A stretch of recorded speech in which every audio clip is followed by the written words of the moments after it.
नमस्कार दर्शकों, बचपन से ही आपने एक कहावत सुनी होगी, अपने पैर पर कुल्हाड़ी मारना। इसका जीता जागता उदाहरण आपको आज इस वीडियो में देखने को मिलेगा।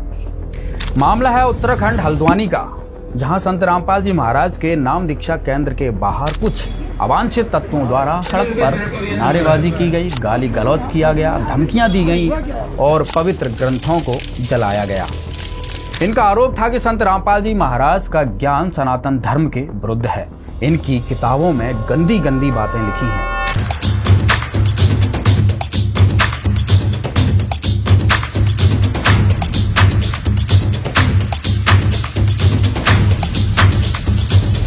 इस अपराध का षड्यंत्रकारी था निठल्ला हिमांशु जोशी नाम का एक सांप्रदायिक उन्मादी लफंडर। इसका उद्देश्य था कि संत रामपाल जी महाराज के प्रति लोगों को भड़का दिया जाए, जिससे आपस में लड़ाई झगड़े हो जाएं, खून खराबा हो और इसकी दाल रोटी चलती रहे जब इसको कहीं जाकर शांति मिले, क्योंकि ये उपद्रवी है और उपद्रवियों की पहचान होती है कि वो दंगे फसाद करते ही रहते हैं। और आप जब इसकी फेसबुक प्रोफाइल चेक करोगे तो हमेशा ही इसकी फेसबुक पोस्टों में दंगे फसाद वाली पोस्ट ही मिलेंगी। हमेशा हिंदू मुस्लिम लड़ाई झगड़े को उकसाने वाली पोस्ट करता रहता है। ये पत्तल चाट हिमांशु जोशी उपद्रवी, जो हिंदुओं का मसीहा बनना चाहता है, जो नंबर 1 का सड़क छाप गुंडा व्यक्ति है।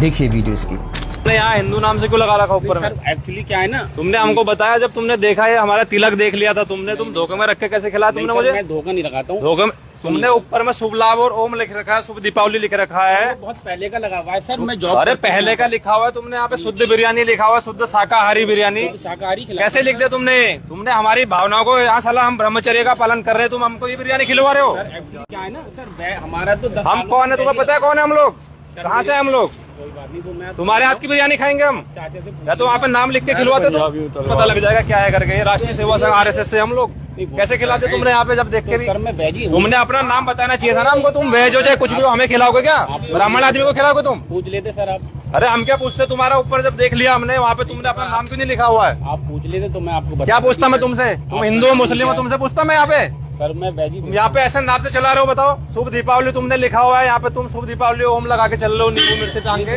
इसकी भरपाई किसी कीमत पे नहीं हो पाएगी, मैं बता रहा हूँ। जो तुमने कर दिया हमारा धर्म भ्रष्ट ना। सर आप इंक्वायरी कर हम लोग, लीजिएगा। अरे इंक्वायरी क्या करना है? तुम्हारे हाथ का थोड़ी खाएंगे यार। तुम कितना ही शुद्ध खिला दोगे, तुम्हारे हाथ का थोड़ी ना खाऊंगा। अरे उनको पता ही नहीं है। वेज ही है मेरा सर। अरे वेज से मतलब थोड़ी है, तुम्हारे हाथ का थोड़ी खाएंगे। तुम फल भी खिलाओगे हम तो, वो भी तुम्हारे हाथ का पानी ना पिए हम। सर कोई बात कैसे नहीं, खिलाओगे आप तुम मेरा हमको? नाम पूछ लेते सर, गलती हो गई मेरी। अरे नाम क्या पूछेंगे? नाम ठेले पे लिखोगे ना अपना। योगी जी ने जब कह रखा है तुम्हें यहाँ पे लिखोगे इस रूल के तहत। तुम्हारा फूड लाइसेंस दिखाओ मुझे, कहाँ पे है फूड लाइसेंस? दर्शकों, इस वीडियो से भी स्पष्ट तौर पर नजर आ रहा है कि ये व्यक्ति फिरका परस्त है, यानी नफरत फैलाने वाली घटिया सोच रखने वाला कीड़ा है। दर्शकों, एक वीडियो और देखिए।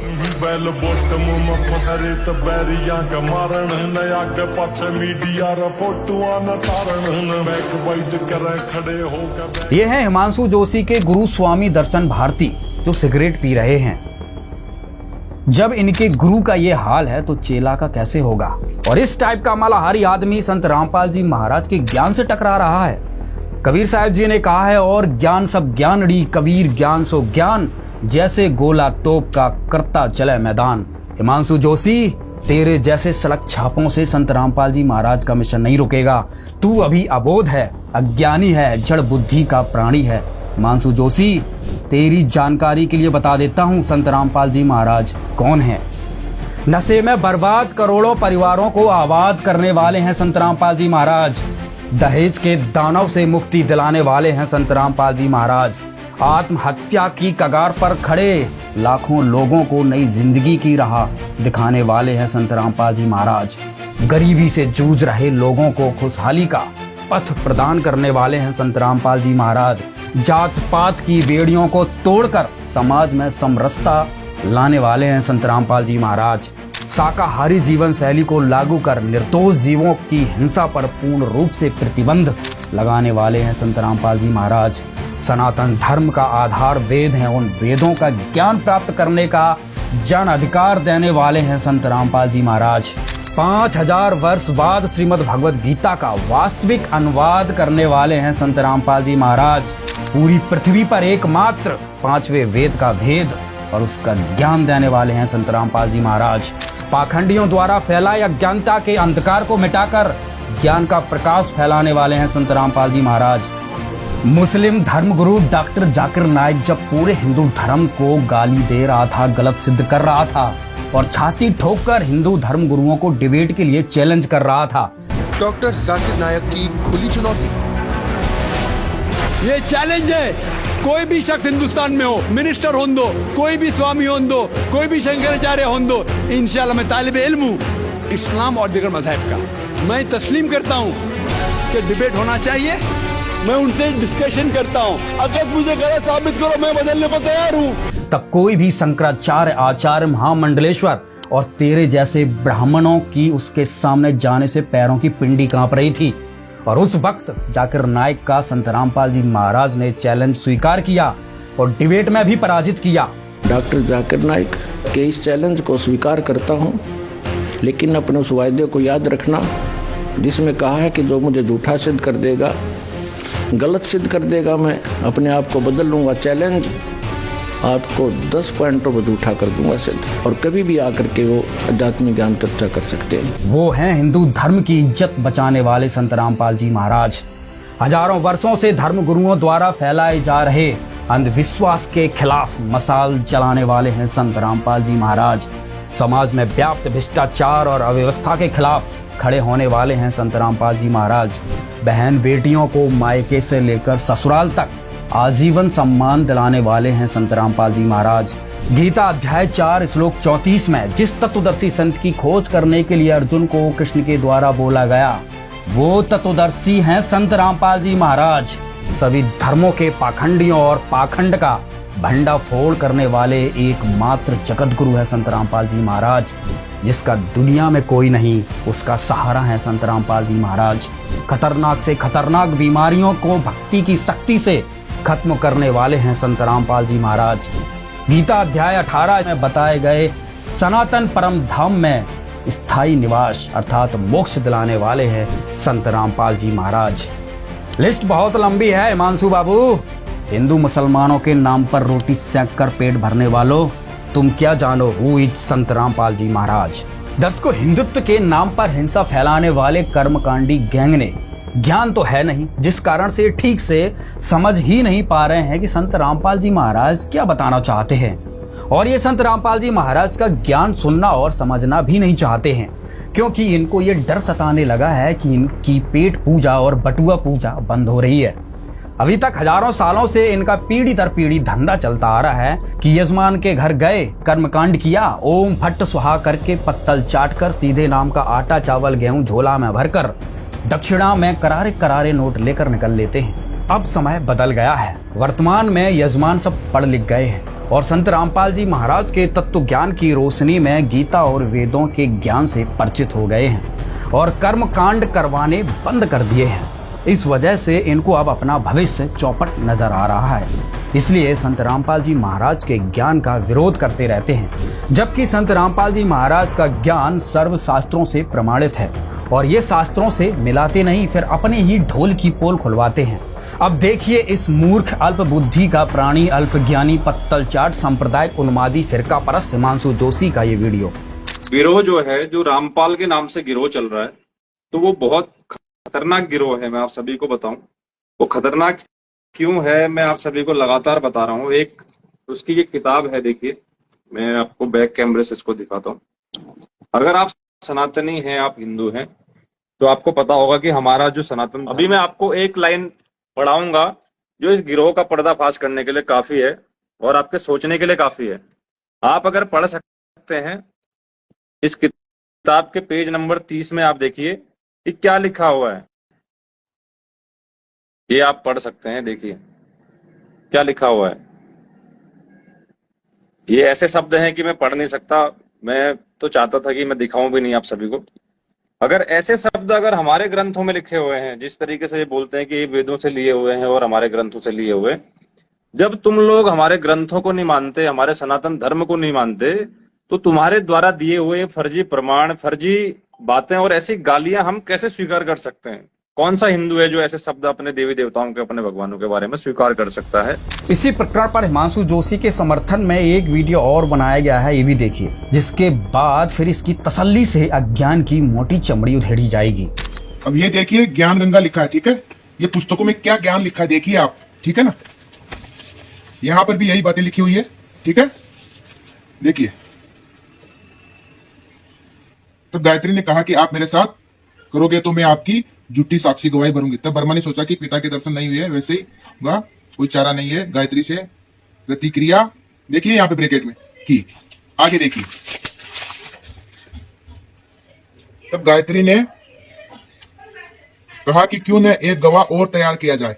देखिए, एक गवाह तो गायत्री को किया, क्या क्या क्रियाएं करके, इतनी गलत बातें लिखा है इसने, ठीक है। वर्मा ने कहा बहुत ही अच्छा। तब गायत्री ने शब्द शक्ति से एक लड़की पूर्ववती नाम की पैदा की तथा उसने दोनों ने कहा कि आप गवाही देना कि वर्मा ने पिता के दर्शन किया। तब पूर्ववती ने कहा कि मैं क्यों झूठी गवाही दूं। हाँ, यदि वर्मा मेरे साथ रति क्रिया, यहां ब्रैकेट में देखिए, करे तो गवाही दे सकती हूं। देख लीजिए कितनी गंदी बात लिखा है, देख लीजिए आप, ठीक है ना। दे सकती हूं। गायत्री ने वर्मा को समझाया, उकसाया और कोई चारा नहीं है। तब वर्मा ने पूर्ववती से देखिए किया तो तीनों मिलकर आदि माया के पास आए। दोनों देवियों ने उपरोक्त शर्त इसलिए रखी थी, वर्मा माता के सामने हमारी झूठी गवाही को बता देगा तो माता हमें साफ दे देगी, इसलिए उसे भी दोषी बना दिया। देख लीजिए कितनी कितनी गंदी बातें लिखी है, ठीक है। दुर्गा माता से वर्मा को उत्पन्न बता रहे हैं, फिर गायत्री माता उनसे उत्पन्न बता रहे हैं, ठीक है। और भाई बहन होते हैं ना, कितनी गंदी गंदी बातें, ये मनगढ़ंत लिखा, कहीं पर भी ये सब बातें लिखी नहीं है, ठीक है। बाद में एक पुत्री उत्पन्न करते हैं, उसके साथ भी वही क्रियाएं, देख लीजिए इतनी गंदी बातें लिखी है इसने, ठीक है। आगे और देखिए यहाँ पे, इस काल भ्रम के लोक में यह बुराई प्रारंभ से ही तथा यहाँ के लोक में देवता भी बुराई से अछूते नहीं है। जैसे अब यहाँ देखिए, जैसे श्री विष्णु जी ने जालंधर राक्षस की पतिव्रता पत्नी तुलसी के साथ धोखा करके उसके साथ रति क्रिया, और यहाँ देखिए ब्रैकेट में क्या लिखा है, करके उसका पतिव्रता भंग किया। ये इतनी गंदी गंदी बातें लिखा है, देख लीजिए। हम तुलसी माता के घर में कैसे पूजा करते हैं, तुलसी विवाह करते हैं, ठीक है। और ये इतनी गंदी बातें लिखा है इन पुस्तकों में। दर्शकों, पवित्र पुस्तक ज्ञान गंगा में जो प्रकरण आपने पढ़ा और वीडियो में देखा, इसमें इस कर्मकांडी गैंग ने 4 बिंदुओं पर आपत्ति जताई और अपनी औकात दिखाकर उत्तराखंड के हल्द्वानी में संत रामपाल जी महाराज के नाम दीक्षा केंद्र के बाहर जाकर ताली पीट कर मुजरा किया। तो हिमांशु जोशी जी, ज्ञान गंगा पढ़कर इतना उछल कूद करने की कहाँ जरूरत थी? आपके घर पर तो सारे ग्रंथ होंगे ही, क्योंकि आप तो हिंदू धर्म के ठेकेदार हैं, इनको ही पढ़ लेते, लेकिन आपने वो पढ़ा नहीं। चलो, उसमें आपकी भी कोई गलती नहीं, क्योंकि कर्मकांडी गैंग के वंशज हैं जो आप। सदग्रंथों का ज्ञान तो आपके पूर्वजों को भी नहीं था। चलो कोई बात नहीं, अब हम आपको यहीं पढ़ कर दिखा देते हैं जोशी जी, जिससे तुम्हारा ये महिमा पाने का जोश थोड़ा ठंडा हो जाएगा। दर्शकों, इन्होंने संत रामपाल जी महाराज की ज्ञान गंगा से 4 सवाल उठाए। गायत्री के साथ ब्रह्मा जी ने संभोग किया, पुहुपवती के साथ भी ब्रह्मा जी ने संभोग किया, ब्रह्मा जी को संभोग करके बताया है, और विष्णु जी ने तुलसी के साथ संभोग किया, शिव जी ने मोहिनी रूप देखकर वीरपात कर दिया। दर्शकों, ये लोग इन 4-5 बातों को लेकर बवंडर उठा रहे हैं। जो पवित्र ग्रंथ ज्ञान गंगा में संपूर्ण सृष्टि रचना के विवरण में ब्रह्मा का अपने पिता काल ब्रह्म की प्राप्ति के लिए प्रयास नामक प्रकरण में ये कथा संत रामपाल जी महाराज द्वारा बताई गई है, जो 100% सत्य है। लेकिन इसका जवाब भी हम आपको जरूर देंगे, इसके साक्ष्य देंगे। दर्शकों, इसमें जो प्रमाण दिया गया है, जिस गायत्री और पुहुपति का वर्णन है, ये प्रकरण कबीर सागर से लिया गया है। तो पहली बात तो यह है कि ब्रह्मा जी ने जिस गायत्री के साथ संभोग किया, वो ये गायत्री नहीं है जिसके ऊपर ये मूर्ख लोग ऑब्जेक्शन कर रहे हैं। वो गायत्री अलग है, जिसको हिंदू समाज नाश करता है, जिसको हिंदू समाज मानता है, माता देवी मानता है। यहाँ उसके बारे में नहीं कहा गया है। इससे स्पष्ट है कि ब्रह्मा जी ने जिस गायत्री के साथ संभोग किया, उस गायत्री को तो दुर्गा ने श्राप दे दिया था कि तूने झूठ बोला है, तू मृत्यु लोक में गाय बनेगी, तेरे कई सांड पति होंगे। उस गायत्री की कहानी वहीं समाप्त हुई। दूसरी बात, पुहुपति का जो विवरण है, उसमें पुहुपति को भी झूठ बोलने की सजा मिली। उसी तरह दुर्गा जी ने पुहुपति को श्राप दिया कि तू ऐसी जड़ी बूटी बनेगी जो गंदे स्थान पर जन्म लेगी।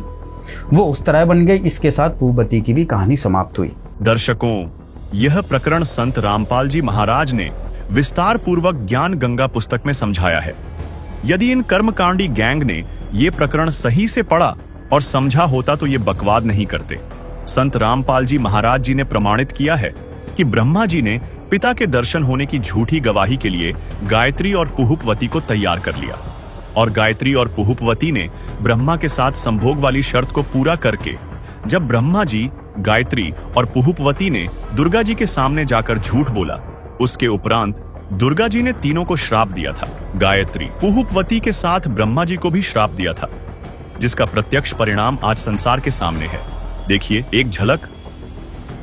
ब्रह्मा को शाप, तेरी पूजा जग में नहीं होगी, आगे तेरे वंशज होंगे, वे बहुत पाखंड करेंगे, झूठी बात बनाकर जग को ठगेंगे, ऊपर से तो कर्मकांड करते दिखाई देंगे, अंदर से विकार करेंगे, कथा पुराणों को पढ़कर सुनाया करेंगे, स्वयं को ज्ञान नहीं होगा कि सदग्रंथों में वास्तविकता क्या है, फिर भी मानवश तथा धन प्राप्ति के लिए गुरु बनकर अनुयायियों को लोकवेद शास्त्र विरुद्ध दंत कथा सुनाया करेंगे, देवी देवों की पूजा करके तथा करवा के दूसरों की निंदा करके कष्ट पर कष्ट उठाएंगे। जो उनके अनुयायी होंगे उनको परमार्थ नहीं बताएंगे, दक्षिणा के लिए जगत को गुमराह करते रहेंगे, अपने आप को सबसे श्रेष्ठ मानेंगे, दूसरों को नीचा समझेंगे। जब माता के मुख से यह सुना तो ब्रह्मा मूर्छित होकर जमीन पर गिर गया। बहुत समय उपरांत होश में आया। और अब बात करते हैं ब्रह्मा जी की, जिनसे ब्राह्मण उत्पन्न हुए हैं। आइए अब विस्तार से ब्रह्मा जी के बारे में आपको दिखाया जाएगा। जो ज्ञान गंगा में ब्रह्मा जी के बारे में लिखा है वो सनातन धर्म के ग्रंथों का 1% भी नहीं लिखा है। यदि पूरा का पूरा ज्ञान गंगा में लिख दिया गया तो तुम्हारे कुल का क्या होगा। अभी हमारे साथ जुड़ रहे हैं डॉक्टर संदीप शर्मा जी, जो ब्रह्मा के चरित्र का आईना हिमांशु जोशी जैसे कर्मकांडी गैंग को दिखाएंगे। नमस्कार डॉक्टर संदीप शर्मा जी। नमस्कार संदीप जी, हमारे दर्शकों को बताइए ब्रह्मा जी के बारे में जो ज्ञान गंगा में लिखा हुआ है कि ब्रह्मा जी ने संभोग गायत्री के साथ किया, पुहुपवती के साथ किया, और भी कई जो प्रकरण हैं ब्रह्मा जी के बारे में बताइए कि ज्ञान गंगा में जो प्रकरण लिखा हुआ है वो कितना सत्य है। क्या ब्रह्मा जी ब्रह्मचारी हैं? क्या ब्रह्मा जी ने कभी संभोग क्रियाएं नहीं की हैं जिससे इन हिमांशु जोशी जैसे कर्मकांडी गैंग को दिक्कत हो रही है? जी संदीप जी। हाँ, तो मैं सबसे पहले आपको ये बताना चाहता हूँ कि जितने भी जो है ना ये हिमांशु जोशी जी जो बातें कर रहे हैं, अनर्गल अनाप शनाप बातें कर रहे हैं अपने ज्ञान के अज्ञान के कारण, इनको ज्ञान तो है नहीं किसी चीज़ का, न इन्होंने कभी कोई शास्त्र पढ़े हैं, ये अपनी तरफ से खुद ही मतलब ये बैठे हैं करके कि मैं जो है ना सनातन धर्म का सबसे बड़ा शायद ये ठेकेदार अपने आप को मानता है, जबकि इसको सनातन धर्म का भी ABC भी नहीं पता कि सनातन धर्म है क्या, जिसके पीछे भागम भाग हो रखा है। इसने सिर्फ 4 आदमी इकट्ठे करके कोई जुड़ गया या किसी संस्था से, और जो है 4 आदमी वो खड़े करके, और ये अपने आप को थोड़ा सा ये दिखाना चाहता है कि मैं सनातन का सबसे बड़ा हितकारी हूँ, जिससे ये इसकी अपनी TRP बढ़े, 10 लोग इसको जाने, ये अपने आप को फेमस करने के लिए ऐसा कर रहा है। अगर ये सही में सनातन धर्म के बारे में इतना ज़्यादा चिंतित है तो इसकी और जितने भी इसके साथी लोग हैं जो इस तरीके के काम करते हैं और भी जो कर रहे हैं भारतवर्ष में या कहीं और भी, संत रामपाल जी महाराज जी की इन बुकों को लेकर के इन्होंने कि इसमें गलत बातें लिखी हैं संत रामपाल जी महाराज जी ने अपने देवी देवताओं के बारे में। तो सबसे पहले मैं आपको ये बता देना चाहता हूँ कि संत रामपाल जी महाराज जी ने अपनी तरफ से एक भी बात इसमें कोई भी गलत नहीं कही है किसी देवी देवताओं के बारे में। वो इनकी इज्जत करते हैं, वो इनको बल्कि इनकी बहुत ज़्यादा इज्जत करते हैं अपने अनुयायियों को। यहाँ तक कि मैं बता देता हूँ कि सबसे पहले वो इन्हीं देवी देवताओं के जो है ना नाम मंत्र देते हैं। कहते हैं कि तीनों देवा कमल दल बसे ब्रह्मा विष्णु महेश, प्रथम इनकी वंदना फिर सुन सतगुरु उपदेश। सबसे पहले इन्होंने बताया कि पहले इन्हीं देवी देवताओं की आपने वंदना करनी है, इनको वंदना करनी है इनकी, और उसके बाद आपने सतगुरु का उपदेश सुनना है जो इससे आगे का मार्ग है, जो हमारे वेदों में भी और गीता में भी लिखा हुआ है और सदग्रंथों में लिखा हुआ है। तो जो भी ये बातें ये उठा रहे हैं कि इन्होंने जैसे उठाया है कि प्रकरण उठाया है कि गीता तेरा ज्ञान अमृत में ज्ञान गंगा में इन्होंने एक प्रकरण उठा रखा है जो कि कबीर सागर से लिया गया है। कबीर सागर सूक्ष्म वेद भी कहलाता है। कबीर सागर से एक प्रकरण उठा रखा है। उसके अनुराग सागर में जो सृष्टि रचना का एक प्रकरण है, जो कि हमारी सृष्टि रचना हुई कहाँ से स्टार्ट हुई है। अब देखिए ये जो अपने प्रकरण उठाते हैं जितने भी हमारे धर्म ग्रंथों में है, वो जैसे शिव महापुराण के अंदर है, तो उससे पहले का जो प्रकरण है वो सूक्ष्म वेद में है। तो उस प्रकरण में ये सारी चीज़ें लिखी हुई हैं। संत रामपाल जी महाराज जी ने, ये मैं दिखाना चाहता हूँ आप लोगों को कि ये कबीर सागर एक जो है ना ग्रंथ है, इसके अंदर से इसका एक वो है अनुराग सागर। अनुराग सागर के अंदर ये प्रकरण है जो ये गायत्री का और ब्रह्मा जी, जैसे कि सागर मंथन के बाद चारों वेद निकले, वेद पढ़े ब्रह्मा ने वेद पढ़ने के बाद जो है ना पता चला कि वो परमात्मा कोई और है। दुर्गा ने पहले अपने आप को ही परमात्मा बताया था कि भाई मैं ही हूँ जो भी हूँ। तो जब ब्रह्मा जी ने वेद पढ़े तो उसको पता चला कि भगवान कोई और है, तो वो उसको खोजने के लिए निकल गया। तो काफ़ी दिनों के बाद जब नहीं आया, सृष्टि की रचना में बाधा आई, तो दुर्गा ने एक गायत्री नाम की लड़की को पैदा किया, मतलब जो है ना शब्द शक्ति से उत्पन्न किया उसको, और ब्रह्मा को बुलाने के लिए भेजा कि तुम ब्रह्मा को बुला के ले आओ। तो ब्रह्मा ने के पास जब वो गई तो उसने ब्रह्मा ने जो है ना कहा कि भाई वहाँ जाने के बाद कि मैं इसको कैसे जगाऊं कि भी ये क्रोधित हो जाए। तो उसने ध्यान से माता से बात करी कि इसको मैं कैसे जगाऊं। तो माता ने उसको बताया ध्यान में कि तुम इसके पैरों को छू दो तो इसकी समाधि भंग हो जाएगी। तो गायत्री ने वैसे ही किया, तो ब्रह्मा की समाधि भंग हुई। तो ब्रह्मा उसको श्राप देने लगा कि भाई मैं तुम्हें कुछ श्राप देता हूँ कि भाई तूने मेरे कौन दुष्टा हो, तुमने मेरे जो है ना ध्यान को भंग कर दिया परमात्मा वाले। तो उसने कहा कि भाई आप बाद में श्राप देना, पहले मेरी बात को ध्यान से सुनो। मुझे माता ने भेजा है तुम्हारे को सृष्टि रचना करने के लिए, उसमें बात आई हुई है, तो आप चलिए और जो है ना सृष्टि रचना का काम शुरू करिए। तो उसने कहा कि भाई मैं गायत्री, मैं जाऊं कैसे वहाँ पे, क्योंकि मैं माता से वचन करके आया हूँ कि भाई मैं जो है पिताजी के दर्शन करके ही वापस आऊँगा, अदरवाइज नहीं आऊँगा, मैं तो नहीं आऊँगा। तो मैं कैसे जाऊँ? तो ये समस्या ब्रह्मा के सामने हुई। तो ब्रह्मा ने कहा अगर तुम माता के सामने मेरी गवाही दे दो कि हाँ मेरे सामने ब्रह्मा को पिता के दर्शन हुए परमात्मा के, तो मैं तेरे साथ चल सकता हूँ, ना तो मैं माँ को क्या मुँह दिखाऊंगा। तो गायत्री ने कहा कि भाई मैं ऐसे तेरी गवाही नहीं दे सकती। तो उसने ब्रह्मा के सामने एक अभद्र सी शर्त रखी, जिसके ऊपर ये इतना बवाल मचा रहे हैं, लेकिन उन्होंने रखी है तो रखी है। उसमें क्या है, इसमें जो है ना बवाल मचाने की क्या बात है, भद्रता की क्या बात है? जो रियलिटी है सो है और अपने सदग्रंथों में विद्यमान है। संत रामपाल जी महाराज जी ने तो सिर्फ उनको उठा के दिखाया ही तो है कि यहाँ पे ये लिखा हुआ है और ये घटना सत्य है। तो उसमें संत रामपाल जी महाराज जी का क्या दोष है? तुम कह रहे हो उन्होंने लिख दी। संत रामपाल जी महाराज जी से पहले तो ये इन सदग्रंथों में लिखी हुई है, भाई कबीर सागर में लिखी हुई है ये बात। अगर आपने दोषी ठहराना तो जिसने कबीर सागर लिखा है, इसके जैसे ये है खेमराज श्री कृष्ण दास, ये प्रकाशन मुंबई से है जैसे, और इनके जो खेमराज जी हैं ये मुद्रक और प्रकाशक, आप इनको पकड़ो, और वेंकटेश्वर प्रेस है ये। तो इन प्रेस वालों को पूछो ना कि आपने इसको क्यों लिखा, क्यों छापा, और इनके ऊपर करो अगर आपने कुछ कार्रवाई करनी है तो इन्होंने क्यों लिखा। ऐसे नहीं होता, जो रियल सच्चाई होती है वो सच्चाई ही होती है। तो गायत्री ने उसके सामने अभद्र शर्त रखी कि भाई मेरे साथ तू रति क्रिया करेगा, तो रति क्रिया या संभोग, या उसको संत रामपाल जी महाराज जी ने आज इंग्लिश वर्ड में सेक्स लिखा हुआ है, तो इसमें बुराई ही क्या है उसमें? वो तो लिखा हुआ है इसके अंदर, उन्होंने इसको डिफाइन किया है, डिटेल बताई है कि भाई ये प्रकरण है कैसे। अब ऐसे ही एक पोपवती नाम की लड़की, जब वो उन्होंने कहा कि हम दो हो गए, तीसरा एक गवाह और चाहिए, तो एक पोपवती नाम की एक और जो है ना लड़की उन्होंने तैयार करी गायत्री ने।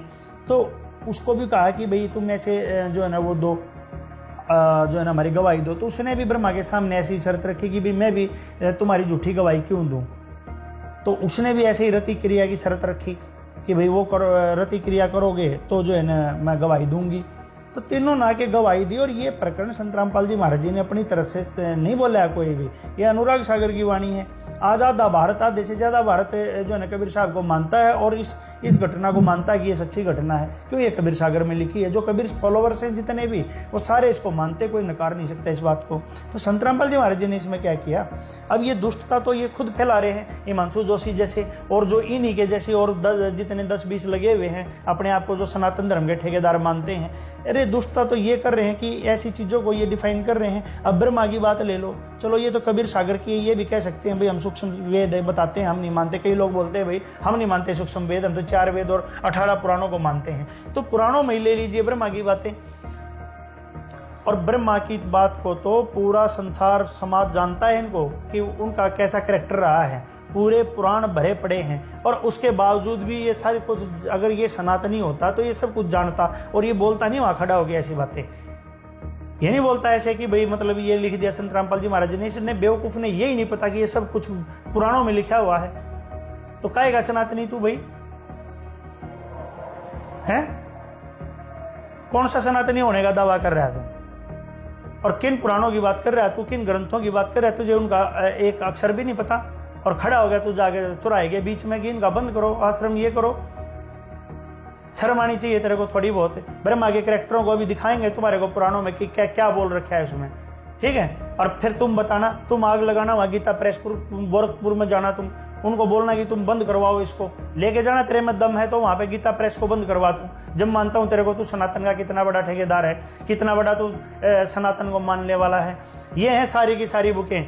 ये देखो, ये गीता प्रेस गोरखपुर से प्रकाशित है ये, ठीक है? ये गीता प्रेस से है।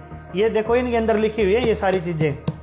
और तुम बताना जा करके उनको बंद करवा, अगर तेरे में दम है तो इसको गीता प्रेस को, और इसके जो लेखक हैं उसको उसके ऊपर कर तू कार्रवाई, तुम में है तो दम। ये देखो सुख सागर, ये पूरी गीता प्रेस से प्रकाशित है।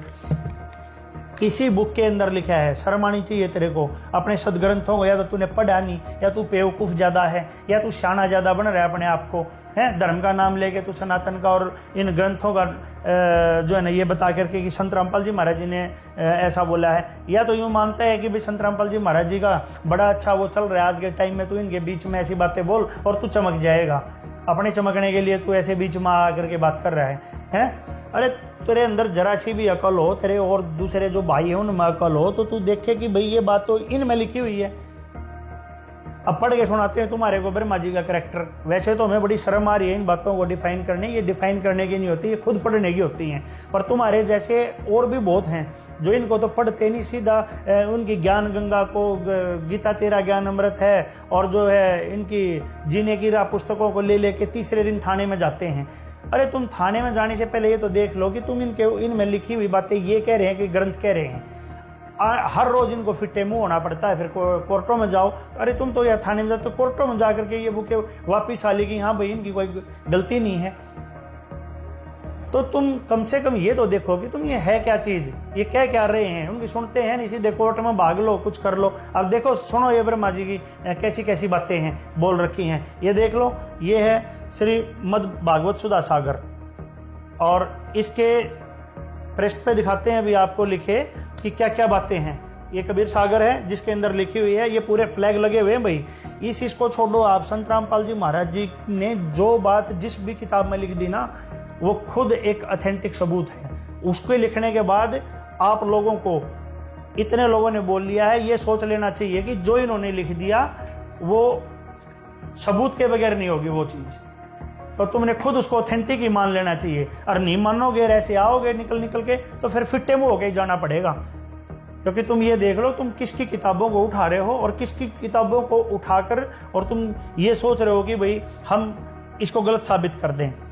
आज के बाद भी कोई भी किताब और भी कुछ भी करने से पहले 100 बार सोच के उठाना, ना तो फिट्टे मुंह होके ही जाना पड़ेगा तुम्हारे को। शर्म आती है तुम्हारे जैसे हैं सनातनियों पे। सनातनी तो हम हैं, तुम सनातनी हो, तुम्हें एक भी अक्षर नहीं पता अपने सदग्रंथों का।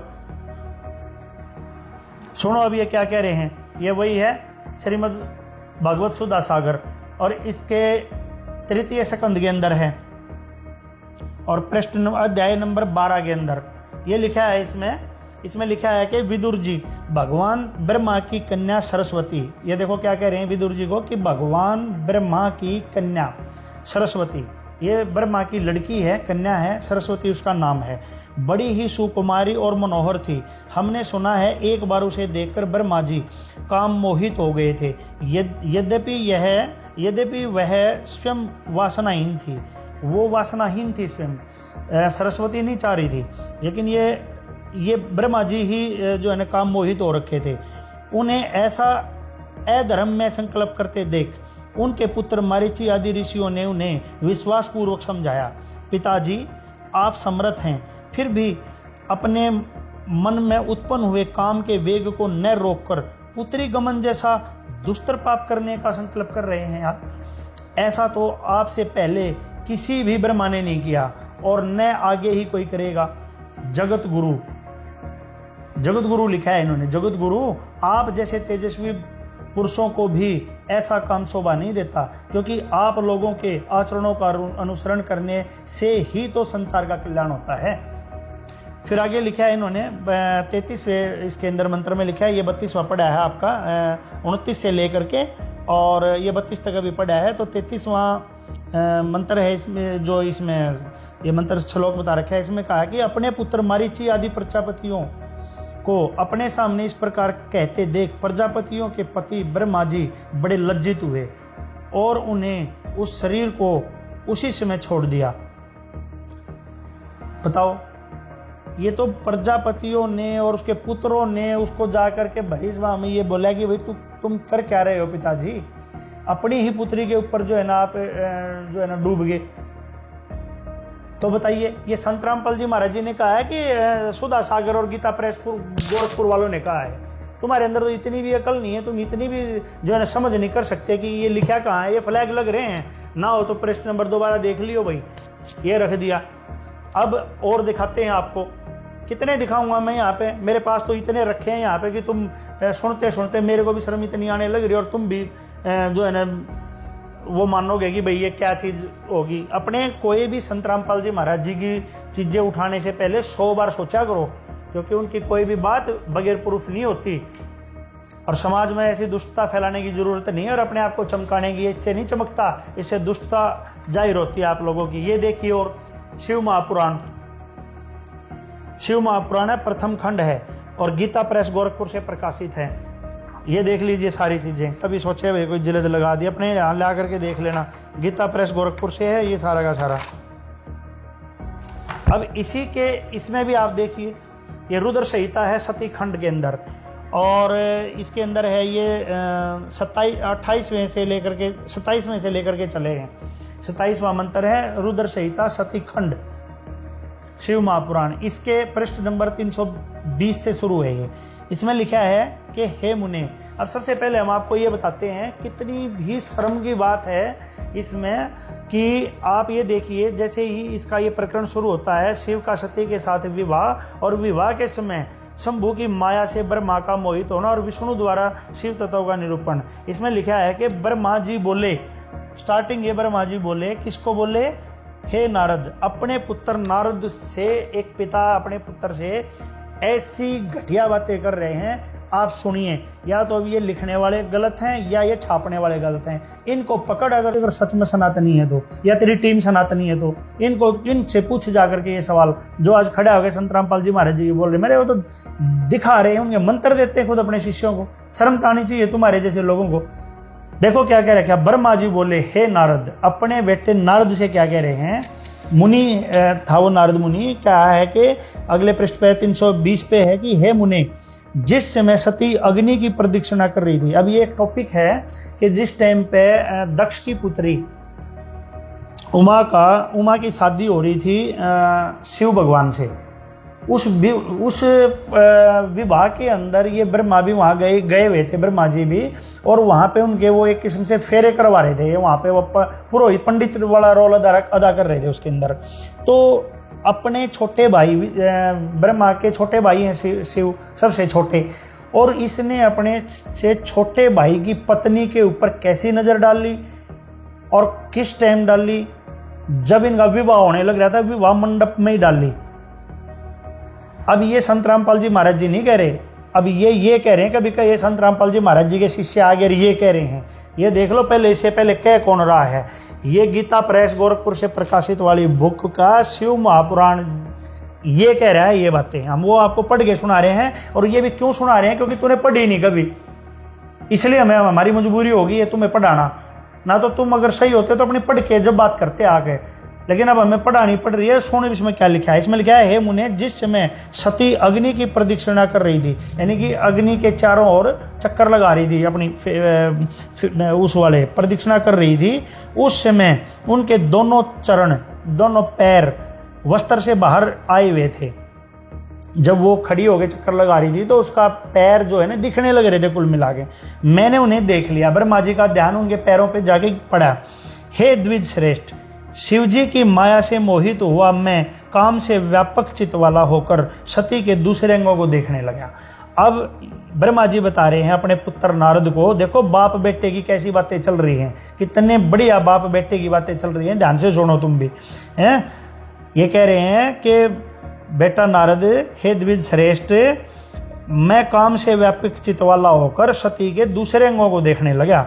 मैं जैसे जैसे सती के अंगों को उत्सुकता पूर्वक देख रहा था, वैसे वैसे प्रसन्न हो कामार्थ हो रहा था। मेरे को काम वासना ने ज़्यादा, मैं हर्षित हो रहा था, खुश हो रहा था और काम वासना मुझे ज़्यादा सता रही थी। हे मुनि, नारद मुनि, इस प्रकार पतिव्रता दक्ष पुत्री को देखकर कामाविष्ट मन वाला मैं उनके मुख को देखने का इच्छुक हो गया। अब मेरे मन में उसके मुंह को देखने की और इच्छा हुई कि मैं उसके मुंह को भी देखूं। पैरों को देख लिया, मुंह को देखने की इसकी इच्छा होगी, किंतु शिव जी के सामने लज्जा के कारण मैं प्रत्यक्ष सती का मुंह नहीं देख सका, क्योंकि वहां शिव भगवान भी खड़े थे।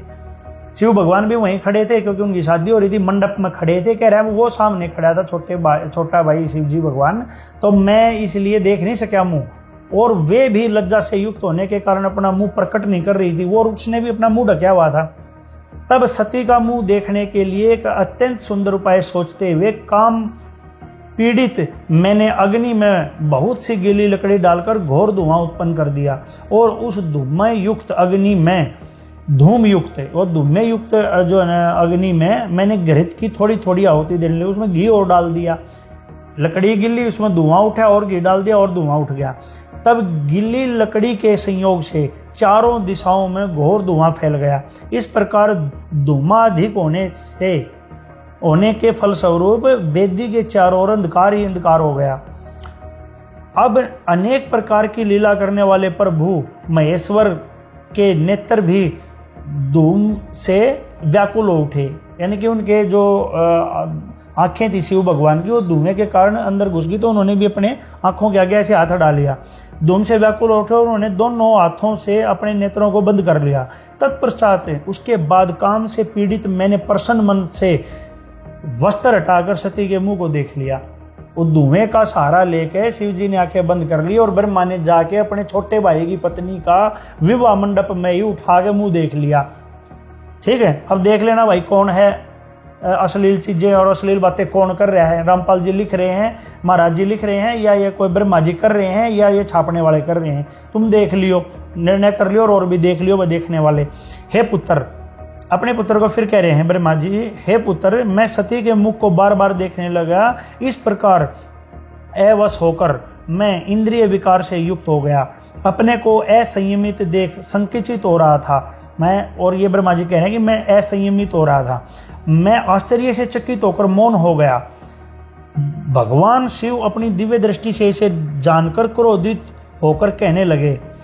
अब भगवान शिव ने इसको जान लिया कि इसने ब्रह्मा के मन में क्या चल रहा है, और उसके ऊपर वो क्रोधित होने लगे। यानी कि शिव भगवान बोले ब्रह्मा को कि हे पाप, बताओ। अब आप कह रहे हो ये संत रामपाल जी महाराज जी इनकी बिला ऐसे कहते हैं वैसे कहते हैं, ये तो फिर भी नहीं कहते, लेकिन ये देख लो ये क्या कहने लग रहे हैं। ये ब्रह्मा जी को कह रहे हैं, हे पाप आत्मा, आपने ऐसा कुत्सित कर्म क्यों किया जो कि विवाह में राग पूर्वक मेरी स्त्री का मुंह देखा। भाई उसने कहा कि जो कि विवाह में उनका दोनों की शादी होने लग रही थी, शिव और उसकी उमा की, कह रहे हैं कि तुमने राग पूर्वक यानी कि प्रेम पूर्वक मेरी स्त्री का मुंह देखा, तूने ऐसा क्यों किया। आप समझते हैं कि शंकर इस कुत्सित कर्म को नहीं जान सकेंगे। हे विधे, इस त्रिलोक में कोई भी बात मुझसे अज्ञात नहीं रह सकती, तो ये कैसे छिपी रहेगी। फिर कहा ब्रह्मा के बारे में, फिर सुनो, हे मूढ़, हे मूर्ख। ब्रह्मा जी को ये मूर्ख कह रहे हैं। अब ये कौन कह रहे हैं, ये गीता प्रेस वाले ने छापी है और ये शिव पुराण के अंदर लिखी है। अब कौन कह रहा है, रामपाल जी महाराज जी, संत रामपाल जी महाराज जी कह रहे हैं, या कौन कह रहे हैं। असली सनातनी है तो इस बात को नोट कर और एक्शन लेके दिखा हमारे को, तो सही सनातनी है तो ठीक है। इसमें लिखा है, हे मूर्ख, जिस प्रकार तिल के सभी अवयव में तेल रहता है, उसी प्रकार तीनों लोकों में जो कुछ भी स्थावर जंगम पदार्थ है उनमें मैं रहता हूं। ब्रह्मा बोले कि फिर बोले ब्रह्मा तत्पश्चात विष्णु के प्राय शंकर जी से कहकर विष्णु के वचन का स्मरण कर शूल लेकर मुझ ब्रह्मा को मारना चाहो। त्रिशूल लेकर उसके पीछे पड़ लिए मारने के लिए। अब इसके बीच में ज़्यादा लंबा है प्रकरण, आप लोग पढ़ सकते हो इसमें। तो अब आगे चल करके इसमें 45 पे लिखा है इसमें कि ब्रह्मा ने कामना युक्त होकर सती को क्यों देखा, इतने अत्यंत गृहित कर्म किया। ये गृहित मतलब घटिया कर्म किया, इसलिए अपराधी ब्रह्मा का वध मैं अवश्य करूंगा। ये शिव भगवान बोल रहे हैं कि मैं इसको मारूंगा जरूर। अब ये पूरा का पूरा विवरण है, आप लोग पढ़ सकते हो, ज़्यादा लंबा हो जाएगा। इसमें आखिरी में फिर 57 में फिर लिखा है कि ब्रह्मा बोले, हे नारद, विष्णु के द्वारा की गई इस प्रार्थना को सुनकर दृढ़ व्रत शंकर जी सभी लोगों को सुनाते हुए भगवान विष्णु से इस प्रकार कहने लगे। विष्णु से कहने लगे शिव जी। महेश बोले, हे देवादेव रमेश, हे वैष्णो, हे मेरे प्राण प्रिय तात, मैंने बड़े भाई, मुझको इसका वध करने के लिए मत रोके, क्योंकि यह दुष्ट है। ब्रह्मा जी को ये दुष्ट भी बता रहे हैं, कई पाप आत्मा बता रहे हैं। और अभी ये देख लो तुम, महाराज जी ने तो कहते हैं प्रथम इनकी वंदना, पहले इन देवी देवताओं की वंदना करो। सभी अपनी संगत वालों को प्रथम मंत्र में ये उनके नाम देते हैं, ब्रह्मा विष्णु महेश दुर्गा के। संत रामपाल जी महाराज जी बताते हैं सबसे पहले इनकी वंदना करो और फिर सुनो सतगुरु उपदेश, और फिर सतगुरु का उपदेश सुनो, वो तत्व ज्ञान जो है। और तुम कह रहे हो कि इनकी बेइज्जती करते हैं, अश्लील बातें लिखते हैं। तुम्हारे को जो है ना क्रोध आ रहा है इस बात को देख के। क्रोध अब इस पे दिखाना, इन पे दिखाना करके तुम ये इतने सालों से चलने लग रही गीता प्रेस गोरखपुर। जब से ना तुम्हारे को ये क्रोध आया, जब से ना तुमने कभी ये पढ़े, तुम्हारे कभी पंडितों ने नहीं पढ़ाए तुम्हारे को ये सारी की सारी चीजें कि क्या लिखी हुई हैं। जब क्रोध नहीं आया तुम्हारे को, ये तुमने काल उठा रहा है तुम्हारे को, दुष्ट आत्मा तुम खुद होने लग रहे हो दुष्ट। अब ऐसे लोगों का साथ देकर ऐसे पवित्र काम को तुम रुकवा के क्या चाहते हो कि तुम जो है ना अच्छा काम कर रहे हो। और तुम देख लेना ये करके ये रुकने वाला नहीं है ऐसे जैसे तुम सोच रहे हो। आगे पढ़ना क्या लिखा है इसके अंदर, मुझको इसका वध करने से मत रोके, क्योंकि यह दुष्ट है। ब्रह्मा जी के बारे में आपकी पूर्व प्रार्थना को मैंने अगले पेज पे है ये 394 पे 394 पे है इसमें कि आपकी पूर्व प्रार्थना को जिसे मैंने स्वीकार किया था उसे पूर्ण कहूंगा। इस महापापी, ब्रह्मा जी को कह रहे हैं, ये महापापी तथा दुष्ट चतुर्मुख ब्रह्मा का वध मैं अवश्य करूंगा। इससे आगे है कि मैं अपनी की गई प्रतिज्ञा को पूरा करते हुए इस ब्रह्मा का वध करके अन्य सृष्टिकर्ता को उत्पन्न कर लूंगा। अतः हे लक्ष्मीपते, इसका वध करने से मुझे मत रोकिए। देखो कितने मतलब दुखी हो रहा है, उसकी शादी हो रही है, उसकी शादी में ये बैठा है, बड़ा भाई है उसका है, और धुआं करके वहीं उसके कभी पैरों को देख रहे हैं ब्रह्मा जी, कभी उसके मुंह को जो पल्ला ढक रही है थोड़ी सी शर्म के मारे है, उस कपड़े को उठा के देख रहा है और प्रसन्नचित, और जो है ना इसमें लिखा है कि वो राग से युक्त होकर के जो है ना उसको अपने छोटे भाई की पत्नी को वहीं देख रहा है। तो भाई हम क्या कहें, तुम आप लोग देख लो इनके कर्तव्यों को। और सर्वविदित है ये, तो तुम्हारी तो बुद्धि खराब हो रही है जो तुम बार बार ऐसे प्रकरणों को उठा रहे हो। और ये तो दो दिखा दिया तुम्हारे को, शिव महापुराण दिखा दिया और तुम्हारे को भाई कबीर सागर दिखा दिया, और सब ये श्रीमद भगवत सुधा सागर दिखा दिया आप लोगों को। इसमें बहुत सारी चीज़ें हैं, अब ये उठा के दिखाऊंगा। ये मत्स्य पुराण के अंदर भी ये चीज़ लिखी हुई है, ये फ्लैग लगे हुए हैं। ब्रह्मा सरस्वती का जो है ना संभोग, इसके अंदर भी है मत्स्य पुराण के अंदर। अब ये देख लो, ये भी वही गीता प्रेस पर, अरे सारे पुराण भरे पड़े हैं। और तुम बात कर रहे हो कि भाई तुम्हारा खून खुलता है, खून खुलता है तुम्हारा, तो ये यहाँ पे जाकर खोलो ना खून को, पता चले कितना खुलता है तुम्हारा खून है। ये देख लो, ये भी निशान है इसी पे मत्स्य पुराण के अंदर, स्टार्टिंग में ही है अध्याय नंबर 4 मत्स्य पुराण का, पृष्ठ नंबर 22 पे स्टार्ट होता है। ये मत्स्य पुराण है, ये हिंदी अनुवाद गीता प्रेस गोरखपुर से प्रकाशित है। ये भी ये देख लीजिए। माल की बात कर रहे हो तुम, सारे पुराण दिखाएंगे हम तुम्हें उठा के 18 के 18 है। कुछ तो श्रम कर लो तुम। इस समाज को तुम कहाँ लेके जाना चाह रहे हो? अरे संत रामपाल जी महाराज जी ने बताया है, इनको डिटेल पढ़ो इनकी, कि ये भी रजोगुण प्रधान है और वो ये कैसे इनसे विवश होकर के ऐसे काम कौन कर रहा है, पूरी डिटेल बता रखी है। लेकिन ये तब भी इनकी वंदना करने को कह रहे हैं। इनकी पहले इनकी जो है ना आराधना करवाते हैं, साधना करवाते हैं इनकी पहले, और तुम उनकी उन्हीं की जो है ना उनको गलत बता रहे हो, उनकी बुकों को कह रहे हैं उनको बंद करो, नामदानों को, आश्रमों को। थोड़ी शर्म तुम करो, अगर सनातनी हो तो ढंग से पढ़ लो। संत रामपाल जी महाराज जी से और उनके शिष्यों से बढ़कर कोई सनातन धर्म पे आज नहीं चल रहा है। ध्यान से पढ़ लेना, एक एक बात का जवाब दे देंगे आपको। एक एक बात प्रश्न करो, एक एक बात का जवाब मिल जाएगा तुम्हारे को, और सनातनी कौन है इस चीज का कंप्लीट पता चल जाएगा। सनातनी कभी उग्रवादी की तरीके से ऐसे लड़ाई झगड़े नहीं करते। ज्ञान है तो ज्ञान का जवाब ज्ञान से देके दिखाओ, तुम्हें पता चले हाँ तुम कितने सनातनी और ज्ञानी हो। देखो इसमें भी क्या लिखा है मत्स्य पुराण में, प्रश्न नंबर 22 पर लिखा है, परंतु वह स्त्री सरस्वती, वह स्त्री सरस्वती, इसको अभी यहाँ पे ये शतरूपा भी कहते हैं इसको, जो कि शतरूपा तो मनु की पत्नी थी। वह स्त्री सरस्वती शतरूपा नाम से विख्यात हुई, और वही सावित्री, गायत्री और ब्रह्माणी भी कही जाती है। इसी प्रकार ब्रह्मा ने अपने शरीर से उत्पन्न होने वाली, यहाँ सावित्री लिखा है लेकिन ऊपर सरस्वती है, सावित्री तो इनकी पत्नी थी, को अपने पुत्री के रूप में स्वीकार किया। यानी कि उस सरस्वती को इन्होंने अपनी पुत्री के रूप में स्वीकार किया। यहाँ सावित्री लिखा है तो पत्नी थी, परंतु तत्काल ही उस सावित्री को देखकर वे सर्वश्रेष्ठ प्रजापति ब्रह्मा मुग्ध हो उठे और यूं कहने लगे, कैसा मनोहर रूप है, कैसा सौंदर्यशाली रूप है। ब्रह्मा को सावित्री के मुख की ओर अवलोकन करने के अतिरिक्त कुछ अन्य नहीं दिखता था। वे बारंबार यही कह रहे थे कि कैसा अद्भुत रूप है, कैसी अनोखी सुंदरता है। तत्पश्चात वह सावित्री झुककर उन्हें प्रणाम करने लगी। तब ब्रह्मा पुनः उसे देखने लगे। तदंतर सुंदर सावित्री ने अपने पिता ब्रह्मा की प्रदक्षिणा की, उनके चारों घूमने लगी। आगे लिखा है कि तदंतर ब्रह्मा ने अपने उन मरीचि आदि मानस पुत्रों को आज्ञा दी कि तुम लोग भूतल पर चारों और देवता, असुर और मानव रूप प्रजाओं की सृष्टि करो। पिता द्वारा इस प्रकार कहे जाने पर उन पुत्रों ने अनेकों प्रकार की प्रजाओं की सृष्टि की। सृष्टि कार्य के लिए अपने उन पुत्रों को चले जाने पर विश्वात्मा ब्रह्मा ने प्रणाम करने के लिए चरणों में पड़ी हुई उस अनिंदिता शतरूपा का पानी ग्रहण किया।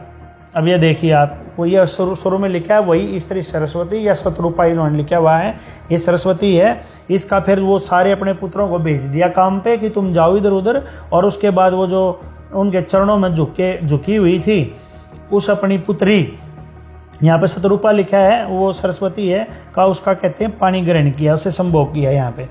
तो बताइए, और इसके बाद उसमें लिखा है तदंतर अधिक समय व्यतीत होने के उपरांत शतरूपा के गर्भ से मनु नाम का पुत्र उत्पन्न हुआ, जिसको स्वयंभू मनु कहते हैं। तो बताइए अब आप ये बात, ये अपनी ही पुत्री के साथ ऐसे करने लग रहा है। भाई ये तो ये काम समाज का जीव भी नहीं करता आज के टाइम में है, और ये वो कर रहे, तो हम तुम्हारी मानने की, पुराणों की मानने के, किसकी मानने? क्या तो तुम यूं ही डिफाइन कर दो सनातन है क्या? तुम्हारे को डेफिनेशन नहीं पता सनातन की है? और सारे पुराण रखे हैं, ये कितने पुराणों का सब पे फ्लैग लगे हुए हैं भाई। कोई भी पुराण और कोई भी ग्रंथ उठा करके सामने आकर के बात कर लेना, और सबसे पहले निवेदन है उठने से पहले अपने इन ग्रंथों को जो संत रामपाल जी महाराज जी ने डिफाइन कर रखा है ना, अपनी खोल के पुस्तकें पढ़ो, थोड़ा सा जोर लगाओ, गली में निकल के हवा में 10 आदमी इकट्ठे करके घूमने को, उपद्रव करने को सनातनी नहीं कहते। सनातनी वो होता है जो सबसे पहले परमात्मा ने जो पूजा स्टार्ट करी थी उसको करता है। ये कौन से सनातनी हो गए तुम? सनातन धर्म वालों को भी जो है ना बदनाम करने लग रहे तुम। जी बहुत बहुत धन्यवाद डॉक्टर संदीप शर्मा जी, जो आपने हमारे दर्शकों को और खासकर इस हिमांशु जोशी को ब्रह्मा जी के चरित्र का आईना आपने दिखाया, और उम्मीद है कि इसका असर हिमांशु जोशी जैसे सनातन प्रेमियों को हो जाना चाहिए, और अभी से इसी वक्त से खाना पीना छोड़कर अनशन पर बैठ जाना चाहिए हिमांशु जोशी जी। और जब तक आपकी क्रांति चलनी चाहिए, जब तक इन पुराणों को भारत में बैन ना कर दिया जाए। इतना अनाप शनाप लिखा हुआ है, इनकी हिम्मत कैसे हो गई पुराणों में लिखने की, और आप हिमांशु जोशी अभी तक शांत बैठे हैं। और दर्शकों, इन कर्मकांडी ब्राह्मणों के लिए भी बड़ी शर्म की बात है, जब ब्रह्मा जी का ही यही हाल है तो इनके वंशज तो और गए गुजरे होंगे। हिमांशु जोशी जी, अब आप ज्ञान गंगा को जलाएंगे या इन पुराणों को? चलो थोड़ा और रुक जाइए, आपको विष्णु जी के संभोग पर भी आपत्ति थी ना, वो भी दिखा देते हैं, फिर एक साथ सारे पुराणों का सुहा करना।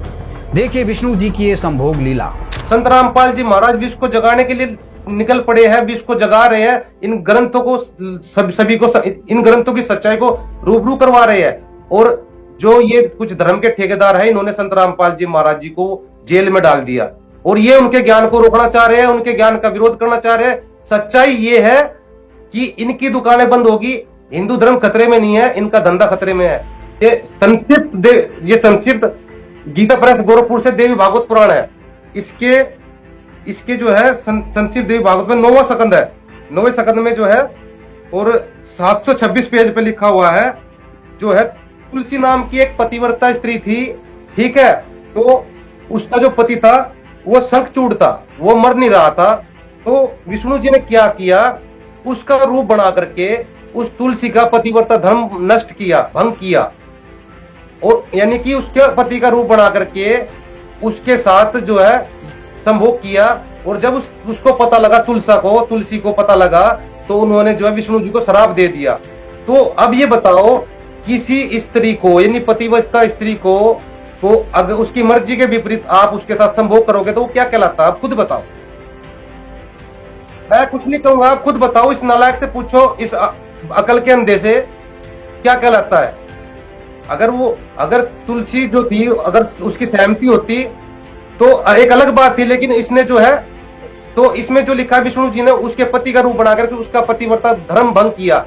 अब कोई इसकी माता बहन के साथ में ऐसा कर दे तो ये क्या कहेगा उसके बारे में? तो इसको जो है इन पुराणों की सच्चाई नहीं दिखती। शीघ्र बताओ, कौन हो तुम? कौन हो तुम? अन्यथा मैं तुम्हें शाप दे दूंगी। नहीं दे।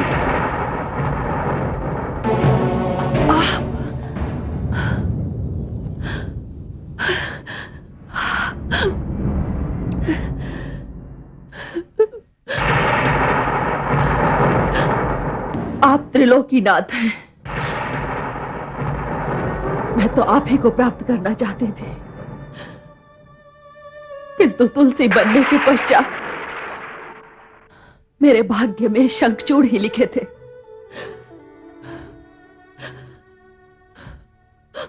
मैं प्रथम बार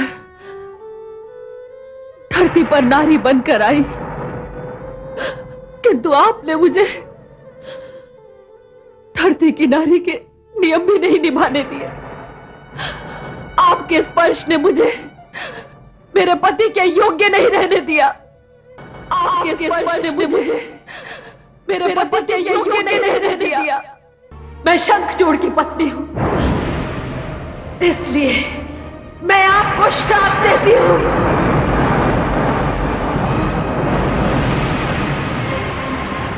कि आप पाषाण बन जाएंगे।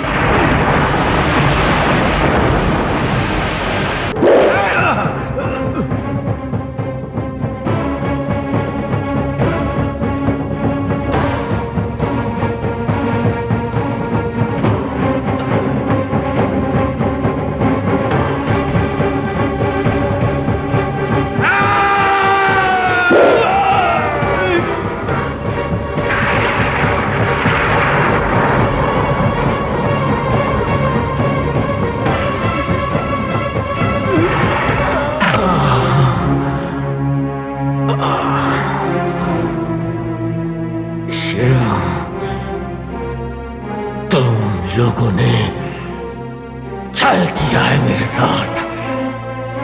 मेरी मृत्यु असंभव थी।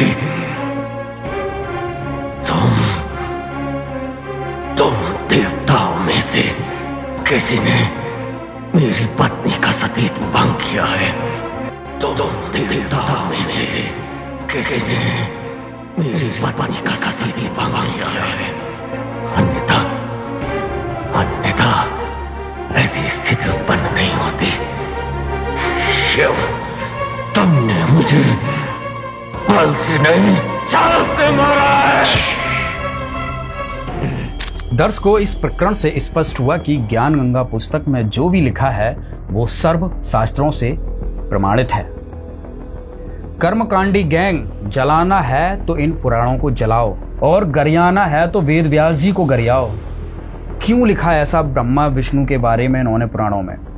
दर्शकों, इन कर्मकांडी गैंग ने अपने ग्रंथों को तो कभी पढ़ा नहीं, बेमतलब में संत रामपाल जी महाराज के पीछे पड़े हैं। बल्कि इन्हें तो संत रामपाल जी महाराज के चरण धोकर पी लेना चाहिए कि एक ऐसा संत जो अपना सब कुछ दांव पर लगाकर सच्चाई बता रहा है और इन लोगों से सच्चाई ढंग से देखी भी नहीं जा रही है, सुनी भी नहीं जा रही है, मुंह उठाकर भौंकने लगते हैं। और कितनी और कब तक मूर्खता का परिचय देते रहोगे तुम लोग? दर्शकों, इन ब्रह्मा विष्णु महेश ने ऐसे ऐसे कांड कर रखे हैं, बता भी नहीं सकते, लेकिन ये मजबूरी में दिखाने पड़ते हैं इन मूर्खों के जवाब देने के लिए, क्योंकि ये अपने पैर पर खुद कुल्हाड़ी मार रहे हैं। दर्शकों, अभी इनकी और अहंकार की हेकड़ी तोड़ते हैं, शिव जी का भी हाल देखते हैं। नमस्कार विकास जी। नमस्कार जी। विकास जी, शिव जी के बारे में हमारे पुराणों में क्या कथा प्रचलित है, एक बार हमारे दर्शकों को बताइए। अगर मान लो शिवलिंग पूजा की हम बात करें तो ये सब चीजें आज शिवलिंग के रूप में हर मंदिर में, हर शंकराचार्य सब चीजें पूजी जा रही हैं। अब शिवलिंग पूजा क्या है कि शिव पुराण के कोटि रुद्र संहिता प्रश्न नंबर 25 से 28 पर लिंग रूप कारण वर्णन नामक 12वें अध्याय के श्लोक नंबर 1 से 54 में बताया गया है कि श्री व्यास जी के शिष्य श्री सूत जी से ऋषियों ने प्रश्न किया कि हे सूत जी, शिवलिंग की पूजा के विषय में जैसा आपने सुना है वैसा बताओ। ऋषि सूत जी ने क्या जवाब दिया, आप वो सुनो कि जैसा कहता हूं सुनो। दारुवन में शिव भगत ऋषि रहते थे, वे निरंतर शिव जी का पूजन करते थे। उनकी पत्नियां भी उनके साथ उसी वन में रहती थी। कुछ ऋषिजन एक दिन हवन की लकड़ी लेने के लिए दारुण वन में आए और इसी अंतर में एक व्यक्ति नग्न अवस्था में उस वन में आया और अपने लिंग यानी कान को हाथ में पकड़कर कामी पुरुष अर्थात व्यभिचारी की तरह निर्लज होकर हिला हिलाकर अश्लील हरकतें करने लगा। ये मैं शिव पुराण पढ़ के सुना रहा हूँ, मेरा इसमें अपना कुछ नहीं है। उसे देखकर उस वन की स्त्रियां उसके पास आई और वे उसके लिंग को पकड़कर हिलाने लगी, उसको छूने लगी, कुछ आलिंगन करने से प्रसन्न हुई। उसी समय ऋषि आ गए और उन ऋषियों ने कहा कि तू ऐसा बेशर्म करने वाला कौन है, तेरा लिंग धरती पर गिर जाए। उस समय उसका लिंग भूमि पर गिर गया, जलने लगा, तीनों लोकों में जलता हुआ गया। उसको शांत करने के लिए पार्वती की स्तुति की गई और उससे कहा गया कि आप योनि लिंगी अर्थात मैं बताऊं लिंगी को प्राइवेट पार्ट ऑफ वुमेन बन जाओ। पार्वती जी ने योनि को धारण किया और उस जलते हुए लिंग को उस योनि में डाला गया, तब वह शांत हुआ। उसके पश्चात उस शिवलिंग की ऐसी मूर्ति जिसमें स्त्री योनि में लिंग प्रविष्ट हो, पत्थर की बनाकर स्थान स्थान पर कर पूजा शुरू हुई। ये शिव पुराण पढ़ा है मैंने। इसको क्यों बिकने देता है ये कहता है कि मैं ज्ञान गंगा को बिकने नहीं दूंगा। ये शिव पुराण बिक रहा है। दर्शकों, ये कथा सुनकर आश्चर्य मत करना, क्योंकि ये कथा शिव महापुराण से ही है, जिसका प्रमाण सहित आपको दिखाया। इस सत्य घटना और सत्य प्रमाण से आप शंकर जी के भी चरित्र को भली भांत समझ सकते हैं। दर्शकों, एक कथा शंकर भगवान की और सुनाते हैं। एक मोहिनी रूप लिया था विष्णु जी ने, जब अमृत कलश का कुछ बंटवारा था अमृत का और वो देवताओं का राक्षसों का झगड़ा था आपस में, तो उस रूप को लेके शंकर जी उस वक्त काफी उत्सुक थे कि भाई वो रूप आपका कैसा था और मैं उसको जानना चाहता हूँ। तो श्रीमद जो भागवत हमारा है, सबसे बड़ा ग्रंथ है भागवत पुराण, तो उसमें अष्टम स्कंद में इसको बहुत अच्छे तरीके से बताया गया है कि मोहिनी वस्त्रहीन तो पहले ही हो चुकी थी। जो मोहिनी रूप था विष्णु जी का, वो वस्त्रहीन तो पहले हो चुका था। शंकर जी को अपनी ओर आते देख वो बहुत लज्जित हो गई और एक दूसरे से वक्ष की आड़ लेकर छिपकर हंसने लगती, परंतु कहीं भी ठहरती ना थी। भगवान शंकर की इंद्रियां अपने वश में नहीं रही। ये श्रीमद भागवत पुराण पढ़ा जा रहा है, अष्टम स्कंद। इसमें मेरा अपना कुछ नहीं है। वे कामवश हो गए, अतः हथनी के पीछे हाथी की तरह उनके पीछे पीछे दौड़ने लगे। उन्होंने अत्यंत वेग से उसका पीछा करके पीछे से उसका जूड़ा पकड़ लिया मोहिनी का, और उसकी इच्छा न होने पर भी इसको बलात् शब्द भी कह सकते हैं आप, उसे दोनों भुजाओं में भरकर हृदय से लगा लिया। जैसे हाथी हथनी का आलिंगन करता है, वैसे ही भगवान शंकर ने उसका आलिंगन किया। वह इधर उधर खिसक कर छुड़ाने की चेष्टा करने लगी। इसी छीना झपटी में उसके सिर के बाल बिखर गए। इसी छीना झपटी में बल का प्रयोग हो रहा है जी। वास्तव में सुंदरी भगवान की रची हुई माया ही थी।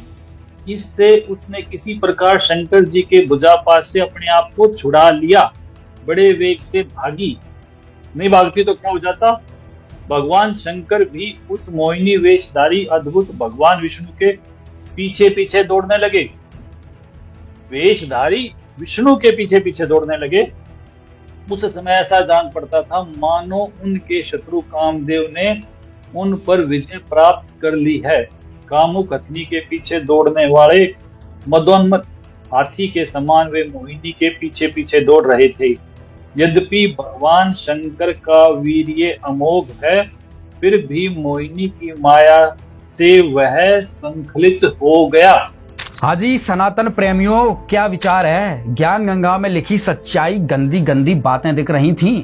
अब इन पुराणों में ब्रह्मा विष्णु महेश की इन कथाओं में इनके कारनामे क्या दिख रहे हैं? अब डालो फेसबुक पर पोस्ट, चलाओ लाइव, बताओ कहाँ फूंकोगे इन पुराणों को, कहाँ आंदोलन करोगे?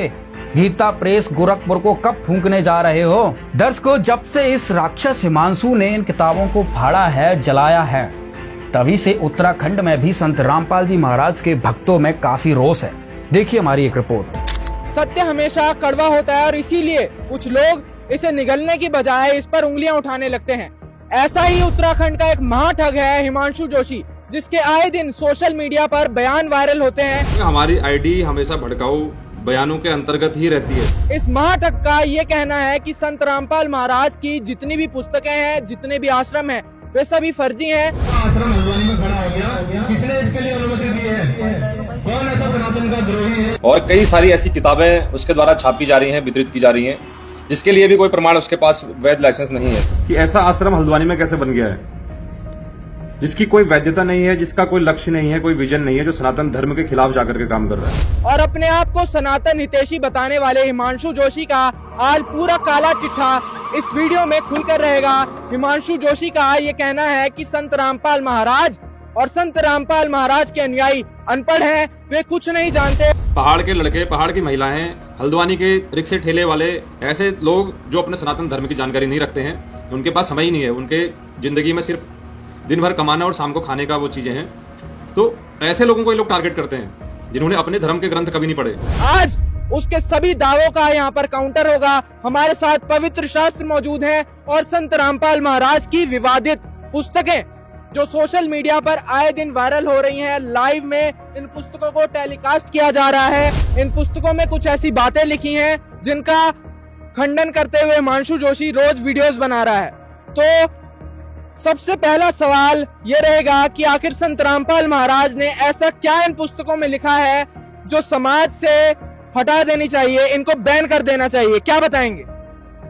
संत रामपाल जी महाराज जी ने इस पुस्तकों में जो भी लिखा है वो तथ्यों के आधार पर लिखा है और सदग्रंथों के गूढ़ रहस्यों को दिखाया है। इसमें संत रामपाल जी महाराज जी ने अपने पास से इसमें से कुछ नहीं लिखा है। जो ग्रंथों में लिखा हुआ है वही इस पुस्तक में लिखा है और सत्य को इस पुस्तकों में दिखाया है। तो हिमांशु जोशी जैसे जो बकवासी आदमी है वो अपने पास से निराधार बातें कर रहे हैं, उनको ऐसी बकवास नहीं करनी चाहिए। देखिए, संत रामपाल महाराज की जितनी भी पुस्तकें हैं उन पर लगातार सवाल उठ रहे हैं। हिमांशु जोशी ने गुरु परंपरा में रह के अपने वेदों का अध्ययन नहीं करा है, इसलिए वो मूर्खतापूर्ण बातें समाज में फैला रहा है और भ्रमित कर रहा है। मैं आपके माध्यम से जोशी जी को बता देना चाहता हूँ कि जोशी जी, वो समय गया जब लोग सनातन के नाम पे भुगला दिए जाया करते थे, क्योंकि आज का समाज पढ़ा लिखा शिक्षित समाज है सर। तो अपने धर्म शास्त्रों में खोलकर खुद चेक कर सकता है कि संत रामपाल जी महाराज जी ने जो भी बताया है, गायत्री के साथ जो भगवान ब्रह्मा जी ने संभोग किया, ये हमारे पुराणों के अंदर पहले से ही लिखा है। आपने कभी गुरु परंपरा में रह के हिमांशु मेरे भाई कभी इन शास्त्रों का अध्ययन किया होता ना तो आप समझ जाते। भाई, आप जोशी तो हो मगर ब्राह्मण हो। कभी ब्राह्मण गुरु परंपरा में रह के आपने इन सारे धर्म शास्त्रों का अध्ययन किया होता ना, तो आज ऐसी मूर्खतापूर्ण बातें नहीं करते। आप सिर्फ ज्ञान गंगा नामक पुस्तक को लेके चलते रहते हो, ठीक है। आपने कभी वेद देखे हैं? वेदों का बात करते हो, आप सनातन की बात करते हो, आप जानते हो सनातन क्या होता है, आप वेदों की बात करते रहते हो। हम आपको दिखाते हैं वेद, हमारे संत रामपाल जी महाराज ना हर सत्संग के अंदर वेद दिखाते हैं और वेदों का रेफरेंस देते हैं। तू मेरे को एक प्रमाण दिखा, इस ज्ञान गंगा पुस्तक में जो लिखा है वो गलत है, तू गलत होने का सिद्ध करके तो दिखा। हम हमारे गुरुजी तेरे को 10 ऐसे प्रमाण दिखाएंगे जिससे सिद्ध होता है, ठीक है मेरे भाई। जो पुस्तकें हमारे को बाजार में उपलब्ध है और सारा समाज पढ़ रहा है, और ये दास आपको सामूहिक रूप से उसको ज्यों का त्यों आपके समक्ष इस पर्दे पर पढ़ा दे, तो इसमें के ऑब्जेक्शन, नो ऑब्जेक्शन। ये तो पुस्तक विद्यमान है, हम इसको खरीद कर पढ़ रहे हैं। ये यदि हम इसमें कुछ मिलावट करते हो, इसमें इसके ज्ञान को तोड़ मरोड़ कर देते हो, तो हम दोषी अपराधी हैं। और इस ज्ञान को जो इसमें भर रखा है, लिखा हुआ है, उसको हम जो का तो आपके समझ रख देते हैं। आप भी पढ़ो और मैं भी पढ़ूं और भी पढ़े, इसको तो पढ़ ही रहे हैं। अब वो लोग घबराते हैं कि तुम्हारे ऋषि की, महर्षि की पोल खुल रही है। पोल नहीं खुल रही, ये तो जो का तो लिखा हुआ है, आम समाज पढ़ रहा है इसको। हिमांशु, अगला प्रमाण आपको दिखाते हैं। हमारे गुरुजी ने हमें बताया है, ये शिव महापुराण प्रथम खंड गीता प्रेस गोरखपुर से प्रकाशित है, मंगा के पढ़ लेना, ठीक है। इसके रुद्र संहिता कुमार खंड के अंदर एक जिक्र आता, भगवान शंकर एवं माँ गोरा के विवाह करने की कथा इसके अंदर आती है। शिव जी शिवा से विवाह कैलाश पर, इसके अंदर एक प्रकरण आता है, आप देख रहे हो, भगवान शंकर निर्जन स्थान पर उनको लेकर चले गए, उन्होंने रति क्रिया की उनके साथ। और रति क्रिया कितने समय तक की थी भगवान शंकर ने? भगवान शंकर ने पार्वती के साथ 1000 वर्ष तक रति क्रिया की थी, ठीक है। रति क्रिया 1000 वर्ष तक भगवान शंकर ने माँ पार्वती के साथ की थी। अब इस चीज को ऑलरेडी तो पहले शास्त्रों में लिखा है, हमें दिखाने की जरूरत नहीं थी, क्योंकि आपने बोला इसलिए प्रमाण दिखाया गया है ये, ठीक है। ये तो शास्त्रों में लिखा है। और आप इस पुस्तक को बैन कराने की बात कर रहा ना मेरे भाई, तो पहले इन पुस्तकों को बैन कराओ, क्योंकि ये तो आदि अनादि कालों से चलते आ रहे हैं, ठीक है। इन पुस्तकों को बैन कराओ, फिर ज्ञान गंगा पुस्तक को बैन कराना आप, क्योंकि ये तो पहली धर्म शास्त्रों में लिखा हुआ है। मेरे गुरुजी परम पूज्य संत रामपाल जी महाराज जी ने जो शिव जी की उत्पत्ति की कथा बताई है ना, ये बम्बई का प्रकाशन है। ये मूर्ख प्राणी, आपने इस चीज को पढ़ा होता ना, इसके 2-3 पन्ने पीछे पलट लिए होते, ठीक है। आपने जब ठेका ले ही लिया है धर्म को समझाने का, तो आप अच्छी चीजें क्यों नहीं समझा रहे हैं? और आप जो प्रचार कर रहे हैं ना, ये दुष्प्रचार नहीं हो रहा, इससे तो संत रामपाल जी महाराज जी का प्रचार बहुत जोरों शोरों से हो रहा। अब लोग, हमारे पास इतने मैसेज आ रहे हैं हिमांशु मेरे भाई, पुस्तकें फोनों पे मंगाई जा रही हैं। अब वो खोल खोल के जब पढ़ेंगे, इस पेज को पढ़ेंगे, 198 से स्टार्ट जब करेंगे, तो क्या सोचेंगे? ये मूर्ख प्राणी कुछ सोच। कहते हैं रामपाल ने ना 10 संस्कृत आती, ना वो विशुद्ध रूप से उच्चारण कर पाता।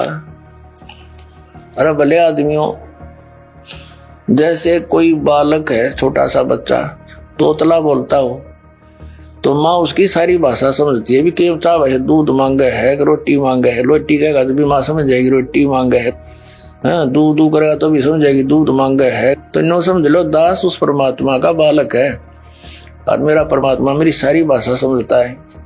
और इन आचार्यों ने और इन विद्वानों ने, दानद के चेलिया ने सारी उम्र खोदी गछामी गछामी करता रहे। और ये दयानंद के चेले नो कहे रामपाल ने वैदिक रीति से वेद नहीं पढ़े, ये दयानंद ने तुमने पढ़ रखे वेद काट दी टाट, ज्ञान भर दिया, कख भी नहीं पता इन लोगों को।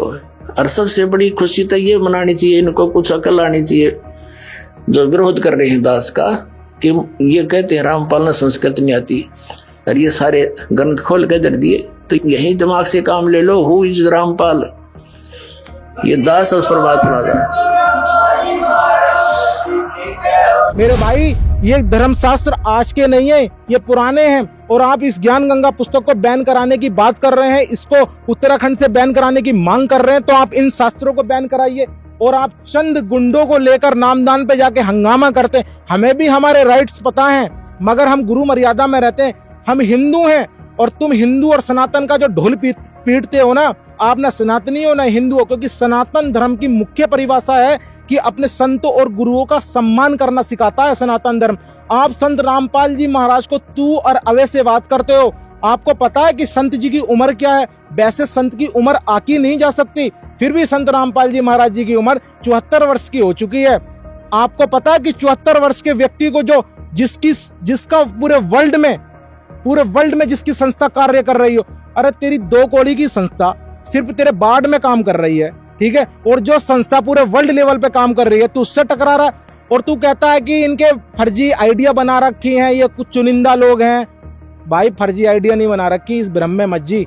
संत रामपाल जी महाराज का ट्विटर पे ट्रेंड करता विदिन 1 सेकंड के अंदर ट्विटर पे ट्रेंड कर जाता। आए दिन संत रामपाल जी महाराज जी का हैशटैग ट्विटर पे ट्रेंड करने लगता है, ठीक है, वर्ल्ड वाइड। तुझे को पता भी है तू कितनी बड़ी संस्था के साथ आकर टकराव कर रहा है? तू चंद पैसों के चक्कर में यार तू ये क्या कार्य कर रहा है? हिमांशु जोशी की टीम से और सभी दर्शकों से जो हमारे इस वीडियो में बने हुए हैं, हम सभी से गुजारिश करेंगे जो भी प्रमाण संत रामपाल महाराज के शिष्य अपने पुस्तकों में लिखते हैं या फिर उन्होंने जो प्रमाण दिखाए हैं वो सभी प्रमाण आप क्रॉस चेक करें। हिमांशु जोशी का ये कहना है कि संत रामपाल महाराज की ये जो पुस्तकें हैं ज्ञान गंगा, ना तो वो रजिस्टर्ड हैं, समाज से बैन कर देना चाहिए, ये सनातन विरोधी पुस्तकें हैं। पहली बात तो फर्जी पुस्तकें उसके लिए होंगी, हमारे लिए नहीं है और समाज के लिए भी नहीं है। शायद उसको लग रही हैं क्योंकि सत्यता को बता रहे हैं संत रामपाल जी महाराज, तो शायद हो सकता है कि उसको वो सत्यता हजम नहीं हो रही हो। पहली बात तो सर ये रजिस्टर्ड हैं, ISBN नंबर है हमारे पास, इंटरनेशनल स्टैंडर्ड बुक नंबर जो होता है वो बुक नंबर भी है हमारे पास, यानी कि ISBN से रजिस्टर्ड हैं संत रामपाल जी महाराज जी की जितनी भी पुस्तकें हैं। और पहली बात और ये भी क्लियर कर दें हिमांशु जोशी जी, ये शास्त्रों से प्रमाणित है। लगता है शायद आपने शास्त्र नहीं पढ़े तभी आप ये ऐसी बातें कर रहे हैं। शास्त्र पढ़े होते तो आप ये ऐसी बातें ही नहीं कर रहे होते। और आज की बात, समाज की बात बताई जाए तो अगर ये पुस्तक में कुछ अश्लीलता होती तो इतने महान अधिवक्ता, नेता, अधिकारी लोग इस पुस्तक को बड़े प्यार के साथ पढ़ते हैं और लेते हैं कि हाँ, क्या वाकई में संत रामपाल जी महाराज जी के साहित्य में जो दर्शाया गया है क्या वो वाकई ही सत्यता के साथ प्रमाणित है या नहीं। माननीय सुप्रीम कोर्ट के महान अधिवक्ता श्री सुरेश चंद्र जी ने खुद इस पुस्तक को, यानी कि उन्होंने ये बोला कि इस पुस्तक का नाम ज्ञान गंगा नहीं ज्ञान सागर होना चाहिए। वो इतने पढ़े लिखे शिक्षित युवा ने जब ये बात बोली तो क्या बाकी लोग अनपढ़ ठहरे हैं क्या, जो उन लोगों को ये समझ में नहीं आएगी? क्योंकि इस पुस्तक को ना समझदार ही समझ सकता है और मुझे नहीं लगता हिमांशु जोशी जी समझदार हैं, क्योंकि अगर वो समझदार होते ना तो इसका विरोध नहीं कर रहे होते, बल्कि माथे से लगाकर ज्ञान को समझते कि यार वाकई में सत्यता है कि नहीं। हिमांशु जोशी की झूठ की पराकाष्ठा की हद पार हो चुकी है। इसका ये कहना है कि संत रामपाल महाराज सनातन के विरोधी हैं। सनातन का अर्थ होता है शाश्वत, सदा रहने वाला। अगर उन्हें सनातन का मतलब पता होता तो वो ऐसी मूर्खतापूर्ण बातें ही ना करते। जो ज्ञान आज से हजारों वर्ष पूर्व लुप्त हो गया था, आज संत रामपाल जी महाराज जी ने उसे शास्त्रों से ही प्रमाणित करके दोबारा उसका पुनरुत्थान करा है और दोबारा समाज को सनातन धर्म का मतलब बताया। और जो शास्त्रों में ज्ञान है सनातन धर्म को लेकर के वो समाज को बता रहे हैं और अपने शिष्य को मार्गदर्शन दे रहे हैं कि हमारे शास्त्रों में क्या चीज लिखी और क्या चीज नहीं लिखी। आज संत रामपाल जी महाराज जी ने फैक्टफुल डिबेट यूट्यूब चैनल के माध्यम से सनातन धर्म के पतन की कहानी संत रामपाल जी महाराज जी की जुबानी के 5 part factful debate YouTube channel पे आ चुके हैं। आप उसे भी जाके देख सकते हैं। उसमें जो भी बात कही गई है वो सब शास्त्रों से प्रमाणित है, कोई भी बात मनगढ़ंत नहीं है जैसे कि आप आज बना रहे हैं। अगर आपको ज्ञान होता, शास्त्र आपने कभी भी खोल के पढ़े होते तो आपको सनातन का मतलब पता होता और आप जानते कि संत रामपाल जी महाराज जी जो ज्ञान दे रहे हैं वो शास्त्रों से प्रमाणित ज्ञान है। तो जो संत रामपाल जी महाराज जी और जो उनके शिष्य हैं ना, वो सनातन धर्म के हितैषी हैं, सनातन धर्म के विरोधी नहीं है। और आपको ये बात समझनी होगी, जितनी जल्दी आप इस बात को समझ लेंगे ना, ये आपके लिए ज्यादा सही रहेगा। दर्शकों, मुद्दा बहुत ही गंभीर है। जब भी सनातन धर्म की बात आती है तो ये हिमांशु जोशी लगातार अपने लाइव में चिल्लाता रहता है कि संत रामपाल महाराज सनातन के विरोधी हैं। ये जो भी बातें बताते हैं ना तो धर्म शास्त्रों में मेल खाती है। ये गिरोह जिस तरीके से फर्जी प्रचार प्रसार में सीधे साधे हिंदुओं को फंसाता है, पहाड़ के लोगों को जो है गुमराह किया जा रहा है, भोले भाले लोगों को झूठ परोसा जा रहा है, क्या बताएंगे? हिमांशु जोशी, तेरे को शर्म आनी चाहिए। तू एक पहाड़ी कुमानी आदमी होते हुए तो हम पर ऐसे प्रकार के गंदी गंदी बातें करता है। हम वो इंसान नहीं है जो इंसान तू है, इतना गंदा। लोगों से चंदा वसूल कर करके अपना घर का काम चलाता है, अपना घर का खर्चा चलाता है, टैक्सी वालों से कर वसूल करता है, संघ वालों से पैसा जमा करो बोलता है। हम नौकरी वाले आदमी हैं, पढ़े हैं, लिखे हैं, हमें भी हर चीज का ज्ञान है। अगर तेरा डीएनए पहाड़ी होता तो ऐसा कभी नहीं कहता। तू हल्द्वानी में आकर के अपनी जात औकात भी भूल गया है। हम पढ़े लिखे हैं, अगर तू पढ़ा लिखा है तो ज्ञान चर्चा के लिए आजा। दिन का है दिन आता हूँ, रात का है रात आता हूँ, चारों हमेशा तेरे लिए दरवाजे खुले पड़े हैं अगर ज्ञान चर्चा करना चाहता है। अगर तू इंसान है, ब्राह्मण का बच्चा है तो ज्ञान चर्चा कर। अगर उग्रवादी करना है तेरे लिए पुलिस और प्रशासन साथ में है। अभी भी वक्त है। रावण ने राम को समझने की कोशिश नहीं करी, उसका विनाश हुआ, और जिसने भी संतों को सताया उसका भी विनाश हुआ। तेरे को तो न अध्यात्म का ज्ञान है, न पुस्तकों का ज्ञान है, न अपने ब्राह्मणपन का ज्ञान है। कहते हैं करनी तज कथनी कही, अज्ञानी दिन रात कुकर जो भौंकत फिरा सुनी सुनाई बात। हिमांशु जोशी जो है लोगों को केवल बरगला रहा है, इसका कोई उद्देश्य नहीं है। यह आरएसएस के नाम से आरएसएस को भी बदनाम कर रहा है। इसका जो उद्देश्य है कि लोगों को गुमराह करके संत रामपाल जी महाराज जी के ऊपर खाली कीचड़ उछालना है, यह केवल अपनी राजनीतिक रोटियां सेक रहा है। यह पहाड़ी के नाम से एक कलंक है और पहाड़ियों को केवल बदनाम कर रहा है। इसको पहाड़ से कोई लेना देना नहीं है, केवल अपनी राजनीतिक रोटियों को सेक रहा है। दर्शकों, ज्ञान का जवाब ज्ञान से ना दे करके बार बार लाइव आकर के फेसबुक पे चिल्लाने से कुछ नहीं होने वाला। हिमांशु जोशी से संत रामपाल महाराज के जितने भी समर्थक हैं उनका ये आग्रह है कि आप आएं और ज्ञान चर्चा करें। सभी धर्म शास्त्रों के सामने बैठ करके ज्ञान चर्चा करें। जो भी ज्ञान गंगा नामक पुस्तक में जो भी बातें लिखी हुई हैं, जो भी विवाद चल रहा है, तो हिमांशु जोशी से संत रामपाल महाराज के जो समर्थक हैं उनका ये कहना है कि आप आए और धर्म शास्त्रों के साथ आए। ज्ञान चर्चा से निर्णय होगा। अब आप लोग बताइए, आप सनातन के विरोधी हैं या सनातन के हितैषी हैं? क्योंकि लगातार कई महीनों से हिमांशु जोशी का ये कहना है कि आप लोग जो है सनातन का विरोध करते हैं, आपका कोई आधार नहीं है, आप बेवकूफ हैं। हिमांशु जोशी, आप बोलने से पहले एक बार सोच लेते कि आप बोल क्या रहे हो। अगर आप सच्चे सनातन हितैषी होते तो ये बात कभी नहीं करते। और संत रामपाल जी महाराज जी ही सच्चे सनातन हितैषी हैं। उन्होंने सनातन धर्म को पुनः उत्थान किया है और आप भोली भाली जनता को गुमराह करके बहुत गलत कर रहे हो। आप सोच लीजिए कि आपका होगा क्या। दास का पीछा थोड़ा सा छूट गया। इन मूर्ख लोग जो हमारे धर्म गुरु होया करते थे, स्वार्थी टट्टू, पहले पूर्वज हमारे कबीर साहब के पीछे लग रहे थे, हमें बहका दिया करते थे। कबीर साहब झूठ बोल रहे हैं, कबीर जी झूठ बोलते हैं, ये झूठा है, ब्रह्मा विष्णु में इसको ऐसे बताता है। अब यही शुरुआत इस दास के साथ हुई थी, लेकिन परमात्मा ने पहले प्रबंध कर रखा था, आपको शिक्षित किया और वो शिक्षा आज काम आ गई। इंस्ट्रूमेंट साथ बनवा दिए दास के साथ साथ। अभी ये 2000 के बाद बने सारा, ताकि आप इन सदग्रंथों को खुद समझो और खुद समझे तो आज मेरे साथ होगे। संघर्ष छोड़ दिया और ज्ञान का ऊपर संघर्ष खत्म होगा और आज ये विश्व में फैल रहा है, निर्बाध फैलेगा, क्योंकि यह सच्चाई है, भगवान का वचन है, इसको कोई रोक नहीं सकेगा। अगर इसको कोई रोकने का व्यर्थ प्रयत्न करेगा तो वो अंधा गधा होगा। जितने भी शास्त्र लिखे हुए हैं, पुस्तकें लिखी हैं, उनको ध्यान से पढ़ें और सनातन धर्म के साथ में सहभागी बने। यहाँ पर इनका कहना है कि आप भी जो है संत रामपाल महाराज की पुस्तकों को पहले पढ़ें और उसका मिलान करें।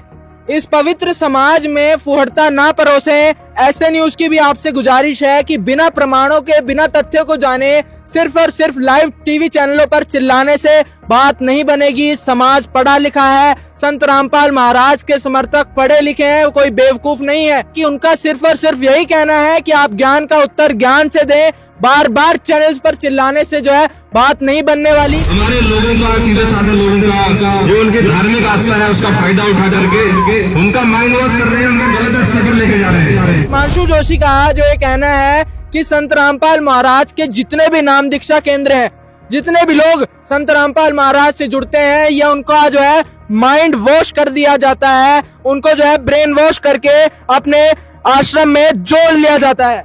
कि आप इतने दिन से ज्ञान गंगा पुस्तक के प्रति इतना विरोध कर रहे हैं, आपने कितने लोगों का माइंड वॉश कर दिया?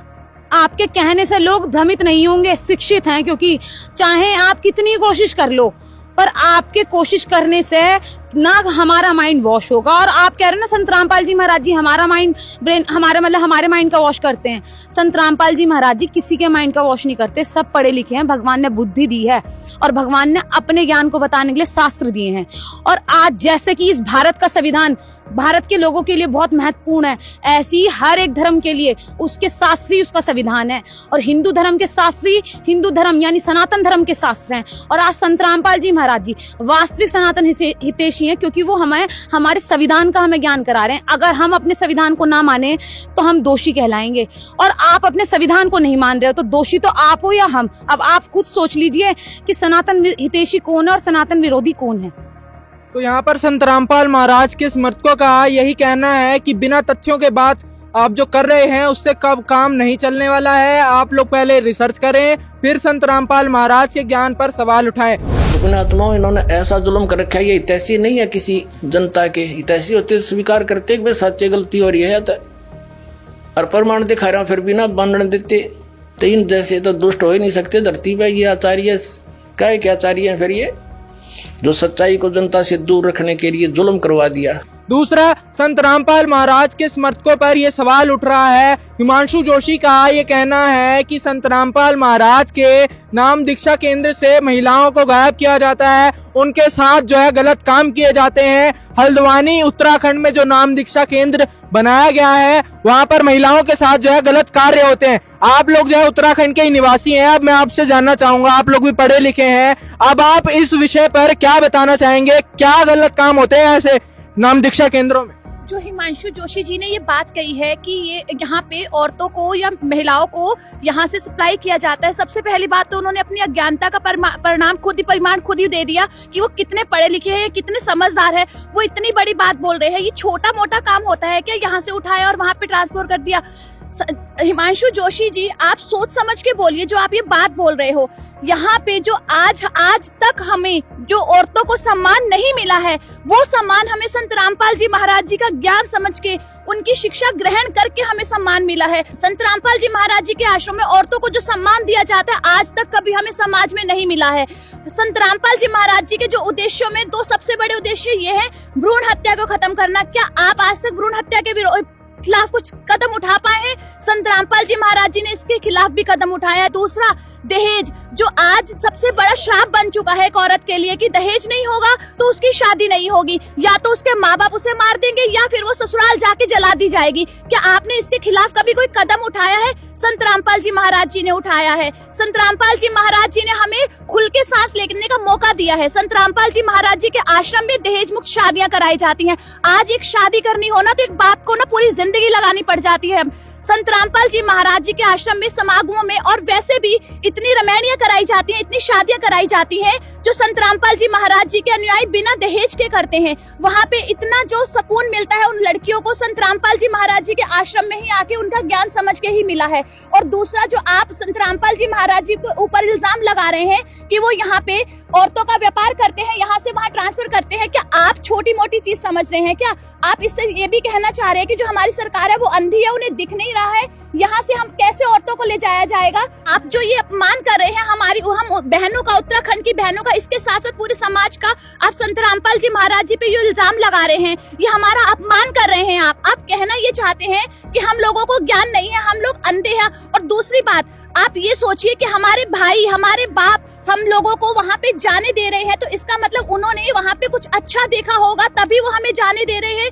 वो वहाँ पे अगर आप अपनी बहन बेटियों को ऐसी जगह पे छोड़ देंगे कि जहाँ पे ये गलत काम होते होंगे, तो आप खुद सोचिए कि हम इतने अनुयायी हैं, इतने भाई बहन हैं जो हमारे, वो हमें वहाँ पे कैसे जाने दे रहे हैं अगर वहाँ पे कुछ गलत होता है। तो आप बोलने से पहले कुछ भी सोचिए, आप सर्च कीजिए। आप मुंह में आई बातें बोल दे रहे हैं, आपको पता भी है आप क्या बोल रहे हैं। आप अपनी अज्ञानता का प्रमाण दे रहे हैं यहाँ पे कि आप पढ़े लिखे नहीं है। आप हम अनुयायियों पे जो उंगलियां उठा रहे हैं ज्ञानता का, अनपढ़ होने का, आप सबसे बड़ा परिमाण आप दे रहे हैं कि आपको बिल्कुल भी ज्ञान नहीं है। आप बिना सोचे समझे इन बातों को बोल दे रहे हैं। आप एक बार सोचो तो सही आप बोलने से पहले। हिमांशु जोशी को इतनी अभद्र टिप्पणी करते हुए शर्म नहीं आती? मैं भी किसी की बेटी हूँ, किसी की बहन हूँ। हमारे माँ बाप पागल नहीं है जो अपनी बेटी को किसी के साथ ऐसे छोड़ देंगे जहाँ पे गलत काम करते होंगे।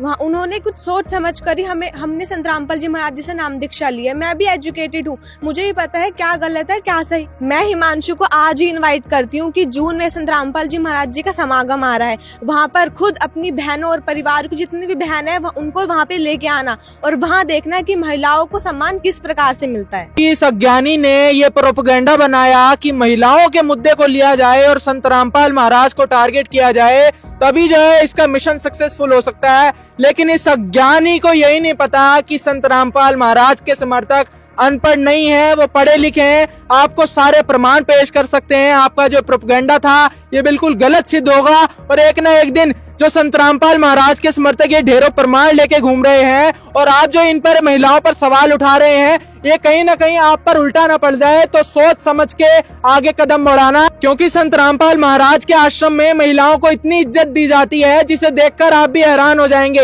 एक बार सोच जरूर लेना संत रामपाल महाराज के आश्रमों में क्या होता है, पहले उसकी जानकारी पता कर लेना, फिर उन पर सवाल करना। दूसरा अब आप लोगों पे ऊपर मैं सवाल करना चाहूंगा। इनका ये कहना है कि संत रामपाल महाराज के जितने भी आश्रम हैं उनका कोई उद्देश्य नहीं है, लोगों को बेवकूफ बनाया जाता है, दान का पैसा ठगा जाता है, आपसे पैसा ऐंठा जाता है, लोगों को बेवकूफ बना के लोगों को सैलरी पर रखा जाता है। पहले तो मैं आपके माध्यम से इस हिमांशु जोशी से कहना चाहूंगा, ये 2 कौड़ी का लड़का, छपरी लड़का, इसने 2024 के अंदर एक संस्था रजिस्टर्ड करा ली आरएसएस के नाम से और असली आरएसएस को ये बदनाम करने का काम कर रहा है। आपके माध्यम से जो विश्व की इतनी बड़ी संस्था है हिंदुत्व का प्रचार करती है उसको बदनाम कर रहा है एक फर्जी आरएसएस के नाम से। इसने 2024 में एक संगठन बनाया 4 लड़कों को रखकर और ये मेरे से पूछ रहा, हमारे गुरुजी से पूछ रहा उसका दान का पैसा कहाँ लाते। ये टपरी 2 कौड़ी का लड़का ये वसूली करता है, 500 रुपए की वसूली करता है। इसके ऊपर कितने एलिगेशन है मैं अभी आपको प्रूफ करूंगा। इसकी एफआईआर की कॉपी हमारे पास है सर, अभी हम आपको प्रूफ करके दिखाएंगे। साथ ही साथ संत रामपाल जी महाराज जी के ट्रस्ट में जाके ये खुद पूछ सकता है कि संत रामपाल जी महाराज जी उस पैसे को कहाँ खर्च करते हैं। अभी सनातन की बात कर रही थी, मैं इस 2 कौड़ी के लड़के से पूछना चाहता हूं कि इसने आरएसएस जो अपनी संस्था खोली है इसने हिंदुत्व के लिए क्या किया है, मेरे को एक भी पॉइंट बता दे। संत रामपाल जी महाराज जी सच्चे सनातनी हितैषी हैं और ये जय श्री राम का नारा लगाता है। मैं इससे पूछना चाहता हूं राम को मानता है, सिर्फ ये राम की नहीं मानता। हमारे गुरुजी राम को मानते भी हैं, राम की भी मानते हैं। संत रामपाल जी महाराज ने अयोध्या में अभी जो राम मंदिर का भव्य निर्माण हुआ था उसके अंदर संत रामपाल जी महाराज ने 1 महीने का निःशुल्क भंडारा लगाया था राम भक्तों के लिए। तो संत रामपाल जी कैसे हिंदू विरोधी हो सकते हैं। ये श्री राम का नाम के आगे हिंदुत्व को बदनाम करने का कार्य कर रहा। और रही बात दान की, तो एक बार आश्रम में आए, आश्रम में पूछे, वेरिफिकेशन करे, हम इसका आदर सम्मान करेंगे, इसको सारी डिटेल प्रोवाइड कराई जाएगी। क्या ये अपनी संस्था की एक भी हमें डिटेल दे सकता है? ये झूठा है। यहाँ पर ये सवाल उठता है कि संत रामपाल महाराज के आश्रम में जितना भी दान का पैसा आता है उसे जो है मिसयूज किया जाता है। और आप लोग मुझे बताओ कि आप जो दान का पैसा आपके आश्रमों में आता है आप उससे क्या करते हो? संत रामपाल जी महाराज जी के आश्रमों में सदाव्रत भंडारा चलता रहता है और साल में 6 भंडारे होते हैं जहाँ पे लाखों लोग वहाँ पे भंडारा करके जाते हैं। चाहे बाढ़ हो, भूकंप या महामारी, संत रामपाल जी महाराज और उनके अनुयायी हमेशा ही जरूरतमंदों के लिए सबसे आगे खड़े रहते हैं। कोविड महामारी के दौरान संत रामपाल जी महाराज के आश्रमों से करोड़ों लोगों के लिए भोजन, दवाइयां और जीवन रक्षक सामग्रियां उपलब्ध कराई गई। चाहे गरीब की मदद हो या किसी शोषित और पीड़ित वर्ग के हक और सम्मान की लड़ाई, संत रामपाल जी महाराज ने हमेशा ही उनकी दबी आवाज को सरकारों तक पहुंचाया है और उन्हें उचित न्याय दिलवाने में अहम भूमिका अदा की है। समाज में आध्यात्मिक और सामाजिक मूल्यों के प्रति जागरूकता लाने में संत रामपाल जी महाराज हर कदम पर मानवता के सच्चे सेवक साबित हुए हैं। ये मूर्खपूर्ण बातें कैसे ये कर रहा है, इसको क्या पता कि वो पैसा कहाँ से आता है। पहली बात तो इसको पूछने का अधिकार ही नहीं है कि पैसे के बारे में, कि पैसा कहाँ से आता है, कहाँ खर्च होता है। संत रामपाल जी महाराज जी के आश्रमों में जाके निरीक्षण करके आए तब इसकी आंखें खुलेंगी कि पैसे का कहाँ यूज होता है। तो दर्शकों यहाँ आपको बता दें संत रामपाल महाराज के देश भर में 12 सतलोक आश्रम हैं और उनमें लगातार निःशुल्क 3 दिन जो है समागमों में भंडारा किया जाता है। और जितने भी आश्रम हैं वहाँ पर आप कभी भी जाएं, वहाँ पर 24 घंटे जो है भंडारा चलता है। हिमांशु जी को कुछ पता तो है नहीं, ये खाली भाई हुआ भाई करते रहते हैं। जो हमारे संत रामपाल जी महाराज है ना, 1 रुपया भी वो ऐसे ही नहीं व्यर्थ कर देते। ये जो भंडारे कराते हैं ना, हमारे गुरुजी के 3 दिन भंडारे चलते हैं और निःशुल्क चलते हैं। कहीं पे भी चले जाइए आप 12 आश्रमों में, आपसे 1 रुपया नहीं लिया जाएगा। चाय बिस्किट बिस्तर आदि से आपको निःशुल्क सेवा करी जाएगी। कुछ भी आप, अगर आप रात को 12 बजे भी जा रहे हो ना, तो हमारे संत रामपाल जी महाराज जी के सारे अनुयायी आपको 12 बजे निःशुल्क भंडारा कराएंगे। ऐसे नहीं कि आपसे अलग से पैसे लिए जाएंगे। बार बार जो ये सवाल उठता है कि संत रामपाल महाराज के या तो आश्रम हो या उनके नाम दीक्षा केंद्र हो, सभी में जाते हैं जो भोले भाले श्रद्धालु हैं उन पर सवाल उठाते हैं और जो है उनसे एंट्री के नाम पर चार्ज काटा जाता है, नाम दीक्षा की फीस ली जाती है। अब आप लोग बताओ कितने फीस जो है आप लोग चार्ज करते हो नाम दीक्षा की? सर ये सारी गलत बातें झूठ है। संत रामपाल जी महाराज के आश्रम में हम भी जाते हैं, वहाँ पर कोई चार्ज किसी तरह का नहीं लिया जाता। किसी तरह का कोई वहाँ पर ना बेड का होता है, ना खाने पीने का होता है, सोने किसी चीज का कुछ चार्ज नहीं होता। ये बकवादी आदमी है, ऐसे झूठ बोल रहा है, ऐसा कुछ भी नहीं होता। वहाँ पर सब कुछ निःशुल्क होता है। और तो और रह गया, ऊपर से किसी की तबीयत खराब हो तो खिचड़ी दलिया उसका देख रेख भी अलग से की जाती है और साथ में दवाइयाँ भी उपलब्ध कराई जाती हैं। किसी तरह का कोई वहाँ पर निःशुल्क रहता है, कुछ भी नहीं लिया जाता वहाँ पर। इस अज्ञानी का ये कहना है कि संत रामपाल महाराज के जितने भी आश्रम हैं वहाँ पैसा ठगा जाता है। संत रामपाल महाराज की संस्था का कोई भी उद्देश्य नहीं है और ना ही संत रामपाल महाराज का कोई उद्देश्य है। वो खाली में जो है लोगों को बरगला रहे हैं। अब आप क्या बताएंगे? सर मैं हिमांशु को बताना चाहूंगी, जो इन्होंने इतनी बड़ी टिप्पणी करी है कि संत रामपाल जी महाराज जी का कोई उद्देश्य नहीं है, तो मैं सबसे पहले इन्हें क्लियर कर दूं कि संत रामपाल जी महाराज जी का सबसे पहले जो मुख्य उद्देश्य है वो ये है कि पूरे विश्व में सद्भक्ति का ज्ञान प्रचार करके उनको मोक्ष प्राप्त कराना है। हिमांशु को ये बताना चाहती हूँ, एक बार आप यहाँ पे जो संत रामपाल जी महाराज जी के मुख्य उद्देश्य का जो पोस्टर लगा हुआ है हिमांशु जी को दिखाए कि यहाँ पे जो सबसे पहले है सद्भक्ति का प्रचार करते हैं, जाति पाति का विरोध करते हैं। संत रामपाल जी महाराज जी नैतिक और आध्यात्मिक जागृति लाना चाहते हैं। जो यहाँ पे लोगों के अंदर एक फैली हुई है कि भाई हम नशा जो आजकल यूथ कर रही है उससे छुटकारा दिलवाते हैं संत रामपाल जी महाराज जी।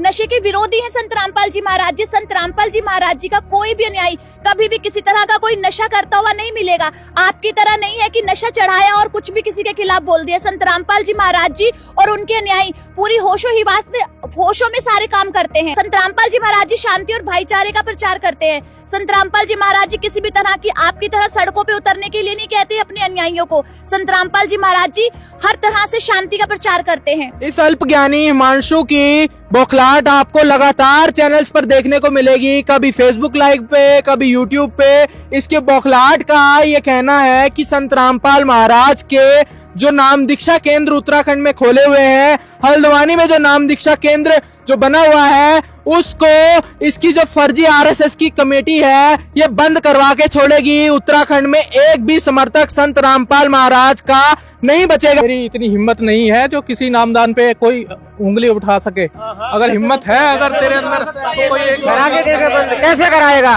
हिमांशु जोशी से कहना चाहता हूँ, हम कानून का सम्मान करते हैं, वरना उस हल्द्वानी पे एक एक रोड पे ना एक एक घर के सामने रामपाल जी के भगत ही खड़े होंगे। हम कानून का सम्मान करना जानते हैं। ये हमें यो उठाओ मत, हम प्यार की बात जानते हैं, प्यार से बात करेंगे, प्यार से आके आप साथ पढ़ो हमारे साथ। इसका ये कहना है कि संत रामपाल महाराज का जो हल्द्वानी में नाम दीक्षा केंद्र बनाया हुआ है वो अवैध है। इसको बनाने की परमिशन आखिर किसने दी, इसको क्यों बनाया गया है, इसको हम उखाड़ के फेंक देंगे। अब आप इसे क्या कहेंगे बताइए? पर इतना आसान नहीं है। संत रामपाल जी महाराज जी का जो आश्रम बना है प्रशासन द्वारा अनुमति लेकर बना हुआ है। और हिमांशु जोशी आपको हम ये सीधा बता दें, हमारे गुरुजी ने बताया लड़ना नहीं है और झुकना भी नहीं है, डरना भी नहीं है। हमें बताने की कोई जरूरत नहीं है कि इसका हमने रजिस्ट्रेशन किया है। हमने प्रशासन को सारी जानकारियां दे रखी हैं। हमें हिमांशु जोशी को कोई भी सबूत देने की जरूरत नहीं है। ये होता कौन है? इसके पेट में दर्द किस बात का है? आश्रम से, आश्रम इससे ले क्या रहा है मूर्ख से?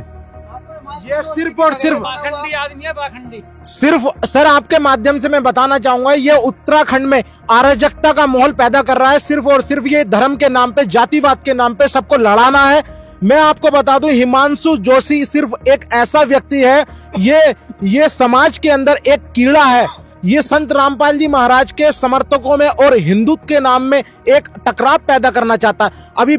अभी पीछे कुछ समय पहले इसने हल्द्वानी में ऐसा कार्य करा था जो हिंदू मुस्लिम दंगा भड़का था। अब ये संत रामपाल जी महाराज पे एलिगेशन लगाता है। एक भी एलिगेशन ये सिद्ध करके दिखाए। सर प्रशासन को क्या, ये प्रशासन कितनी बड़ी चीज है? प्रशासन क्या प्रशासन को नहीं पता?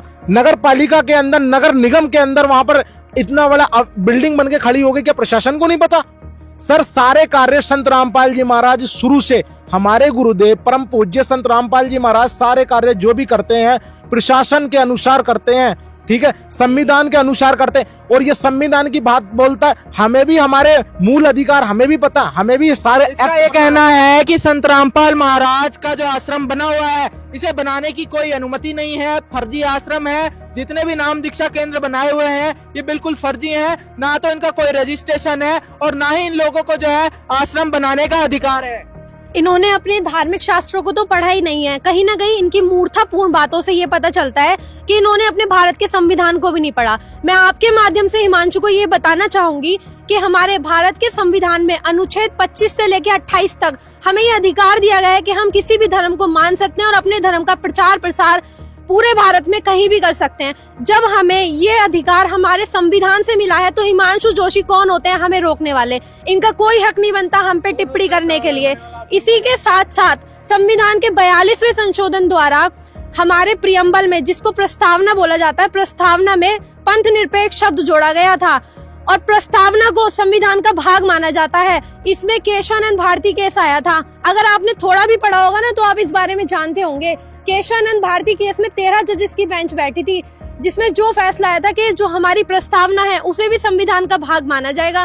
तो जब इस शब्द को प्रस्तावना में जोड़ा गया है और हमारा संविधान इस चीज का अधिकार हमें देता है कि हम किसी भी धर्म को मान सकते हैं और अपने धर्म का प्रचार प्रसार कर सकते हैं, तो आप कौन होते हैं इसे रोकने वाले? कम से कम अपने संविधान को पढ़ के तो देखिए। कहाँ समझा रहे हो संविधान के बारे में, कहाँ पता होगा बेचारे को संविधान का तो इसे बिल्कुल भी ज्ञान नहीं, जब शास्त्रों का ज्ञान नहीं।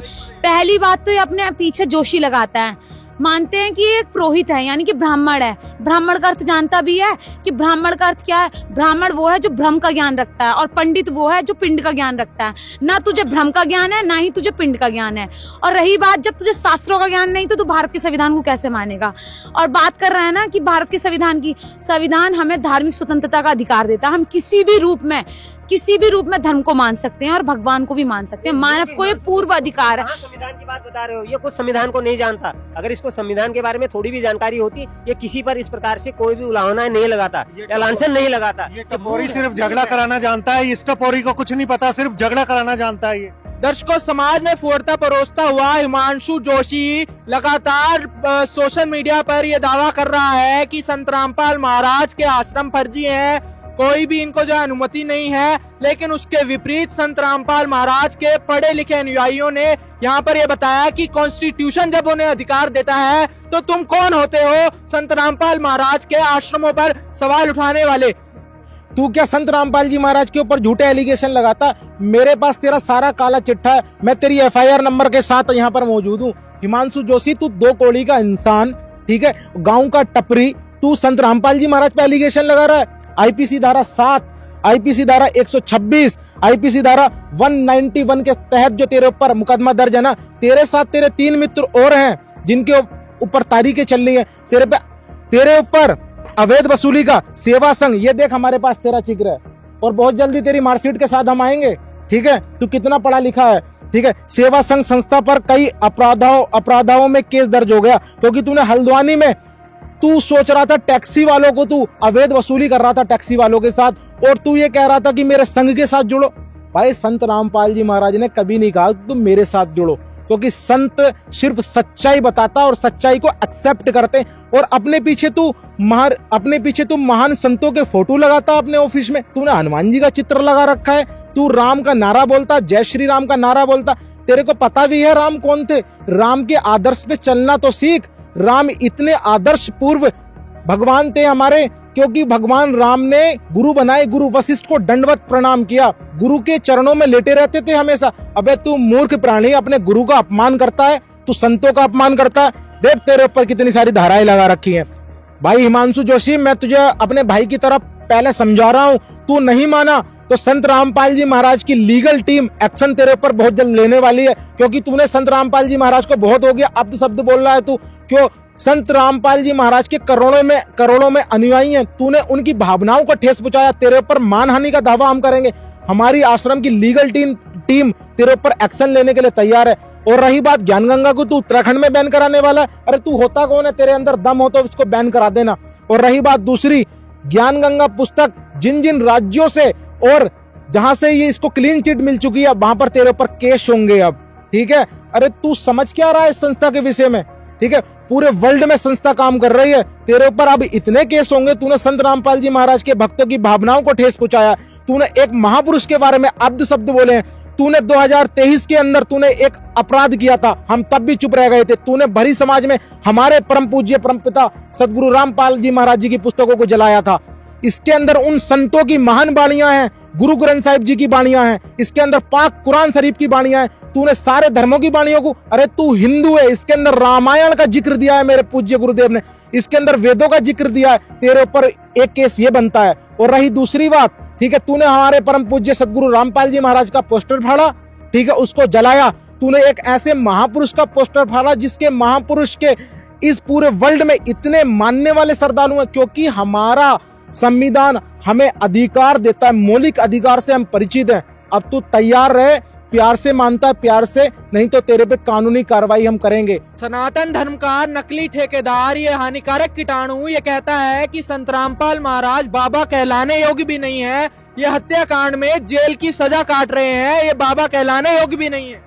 इस मूर्ख प्राणी को क्या पता कि संत रामपाल जी महाराज जी पे जो झूठे एलिगेशन लगाए गए थे, उन झूठे एलिगेशनों में संत रामपाल जी महाराज 8 केस में बाइज्जत बरी हो चुके हैं। मेन केस करोथा वाला था, उसमें संत रामपाल जी महाराज जी को बाइज्जत बरी हो गए। इसकी रिसर्च ही अधूरी है, ये हमको पेश करके दिखाए। और रही बात ऐसी कि वो दिन दूर नहीं जिस दिन परम पूज्य संत रामपाल जी महाराज को भारत सरकार से क्लीन चिट मिलेगी और बहुत जल्दी बाहर होंगे। अधजल गगरी छलकत जाए, बिना ज्ञान बिना अधूरे ज्ञान के ये बकवास कर रहा है, इसको किसी चीज का पता तो है नहीं।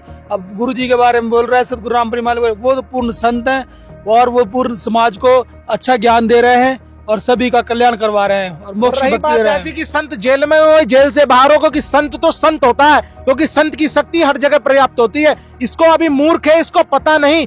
जिस प्रकार रावण ने जिस प्रकार भगवान श्री राम को उन वस्त्रों के अंदर नहीं पहचान पाया, ये मूर्ख वही कार्य कर रहा है कि ये सोच रहा है कि एक साधारण महापुरुष आके बैठा है, सफेद रंग का कुर्ता पजामा पहन रखा है, एक साधारण व्यक्ति समझ रहा है। मगर इस मूर्ख को नहीं पता कि वो परम पूज्य परम पिता, वो अवतार के रूप में संत रामपाल जी महाराज आए हैं। इसको ये बात भी गले नहीं उतरेगी, क्योंकि ये मूर्ख है, ठीक है, क्योंकि इसे धर्म से कुछ लेना देना नहीं है, क्योंकि ये अज्ञानी है, ये चोर है, इसको सिर्फ और सिर्फ पैसे ठगने के अलावा इसको कुछ भी नहीं पता। ये हानिकारक कीटाणु है, कैसे महान संत को गालियां दे रहा है, कैसे महान संत पर अभद्र टिप्पणियां कर रहा है। ये उसके संस्कारों को दर्शाता है कि इतने महान, इतने पवित्र सनातन धर्म में होकर भी ये कैसे महान संत को गालियां दे रहा है। इस पर क्या अधिकार है इसको, ये कैसे महान संत को गालियां देने का। कब तक संत रामपाल महाराज पर झूठे आरोप लगाएगा। संत रामपाल महाराज के समर्थक यहाँ पर तैयार खड़े हैं। अब हिमांशु जोशी की इन हरकतों से साफ जाहिर हो जाता है कि उसके संस्कार कैसे हैं, उसकी शिक्षा कैसी है। पहली बात, मैं फिर एक बार हिमांशु जोशी आपसे निवेदन करना चाहूंगी कि आप ध्यान से सुनिएगा कि हमारे शास्त्र क्या कह रहे हैं। पहली बात तो आप अपने शास्त्रों की नहीं मानते हो, और आप अपने शास्त्रों की नहीं मानते तो हमारे शास्त्रों में ही बताया गया है, श्रीमद् देवी भागवत के 572 पेज नंबर में बताया है, जिसके 7वें स्कंद में ही बताया गया है, जो अपने वेद व धर्म का पालन नहीं करता और अपने वेद की लिखी गई बातों का पालन नहीं करता, तो यानी कि उस राजा को, उस व्यक्ति को अपने राज्य से निकाल देना चाहिए और उसका परित्याग कर देना चाहिए। मेरा प्रशासन से हाथ जोड़कर निवेदन है, अगर हिमांशु जोशी इस ज्ञान का विरोध कर रहा है तो प्रशासन से भी ये निवेदन है कि उसका परित्याग करके उसको निकाल दें। क्यों इस चीज को विखंडन कर रहा है, और जितने भी महामंडलेश्वर हैं वो इस चीज को तो देखें कि ये क्यों हिंदू धर्म को लेकर विरोध कर रहा है। हम भी तो एक हिंदू धर्म के हितैषी हैं, ये कौन सा अलग धर्म का है, हम भी तो हिंदू धर्म के ही हैं। हिमांशु जोशी, एक चीज याद रखना, अब शस्त्रों से नहीं शास्त्रों से ज्ञान चर्चा होगी, और किसी भी आधार पर आप आकर शास्त्रों से ज्ञान चर्चा कर सकते हो। और एक चीज याद रखना, हम सब तुम्हें एक साथ खड़े हुए दिखाई देंगे। इस चीज को तू याद रखना, तू अकेला होगा पर हम सब साथ होंगे, क्योंकि सत्यता के साथ हमेशा सब खड़े रहते हैं और गलत के साथ कोई खड़ा नहीं रहता। मान सकते हैं कि तेरे संग गलत के साथ पैसों वाले आ जाएंगे, पर वो भी कभी ना कभी उस सत्यता को स्वीकार कर हमारी तरफ ही आएंगे। कितना भी प्रयास कर लेना, हमारा कोई कुछ नहीं बिगाड़ सकता, क्योंकि हमारे ऊपर जो हाथ है ना, उस समृद्ध परमात्मा का हाथ है। तो कितनी भी कोशिश कर लेना संत रामपाल जी महाराज जी के बारे में उल्ट सुल्ट बोलने की, तो उतना ही उनका प्रचार प्रसार कर रहा है। याद रख, शस्त्रों से नहीं शास्त्रों से ज्ञान चर्चा करेंगे। दर्शकों, किसी ने क्या खूब कहा है, सच कहो तो चिढ़ने लगेंगे, बरसाती मेंढक की तरह बरसने लगेंगे। सच का आईना अगर दिखा दो तो सबके सामने कुत्तों की तरह भौंकने लगेंगे। अपने आप को सनातनी बताने वाले इस हिमांशु जोशी का बिल्कुल वही हाल है। ये कहीं ना कहीं सनातन धर्म की छवि को धूमिल कर रहा है और वो समय अब बिल्कुल नजदीक है जब संत रामपाल महाराज के समर्थक इस पर लीगल केस करेंगे, क्योंकि एक बात कही गई है, a little knowledge is a dangerous thing. नीम हकीम खतरा है जान। लाएंगे आपके सामने इसकी ऐसी और वीडियोस, आपको इसका सारा सच हम दिखाते रहेंगे। तब तक के लिए बने रहिए हमारे चैनल के साथ। धन्यवाद। दर्शकों, आपको सभी बिंदुओं पर विस्तार से सत्य से रूबरू कराया गया। हिमांशु जोशी जैसे फर्जी कर्मकांडी गैंग का पर्दाफाश किया गया और इसके इस नफरती भाषणों, धमकी देने, सदग्रंथों के अपमान और झूठ फैलाने के आरोप में सख्त से सख्त कार्रवाई की प्रक्रिया भी शुरू हो चुकी है, क्योंकि ये हिमांशु जोशी अपने पैर पर कुल्हाड़ी मार चुका है। अंत में दो शब्द, हिमांशु जोशी धोबी का कुत्ता, घर का ना घाट का। समझदार के लिए संकेत ही काफी है। धन्यवाद।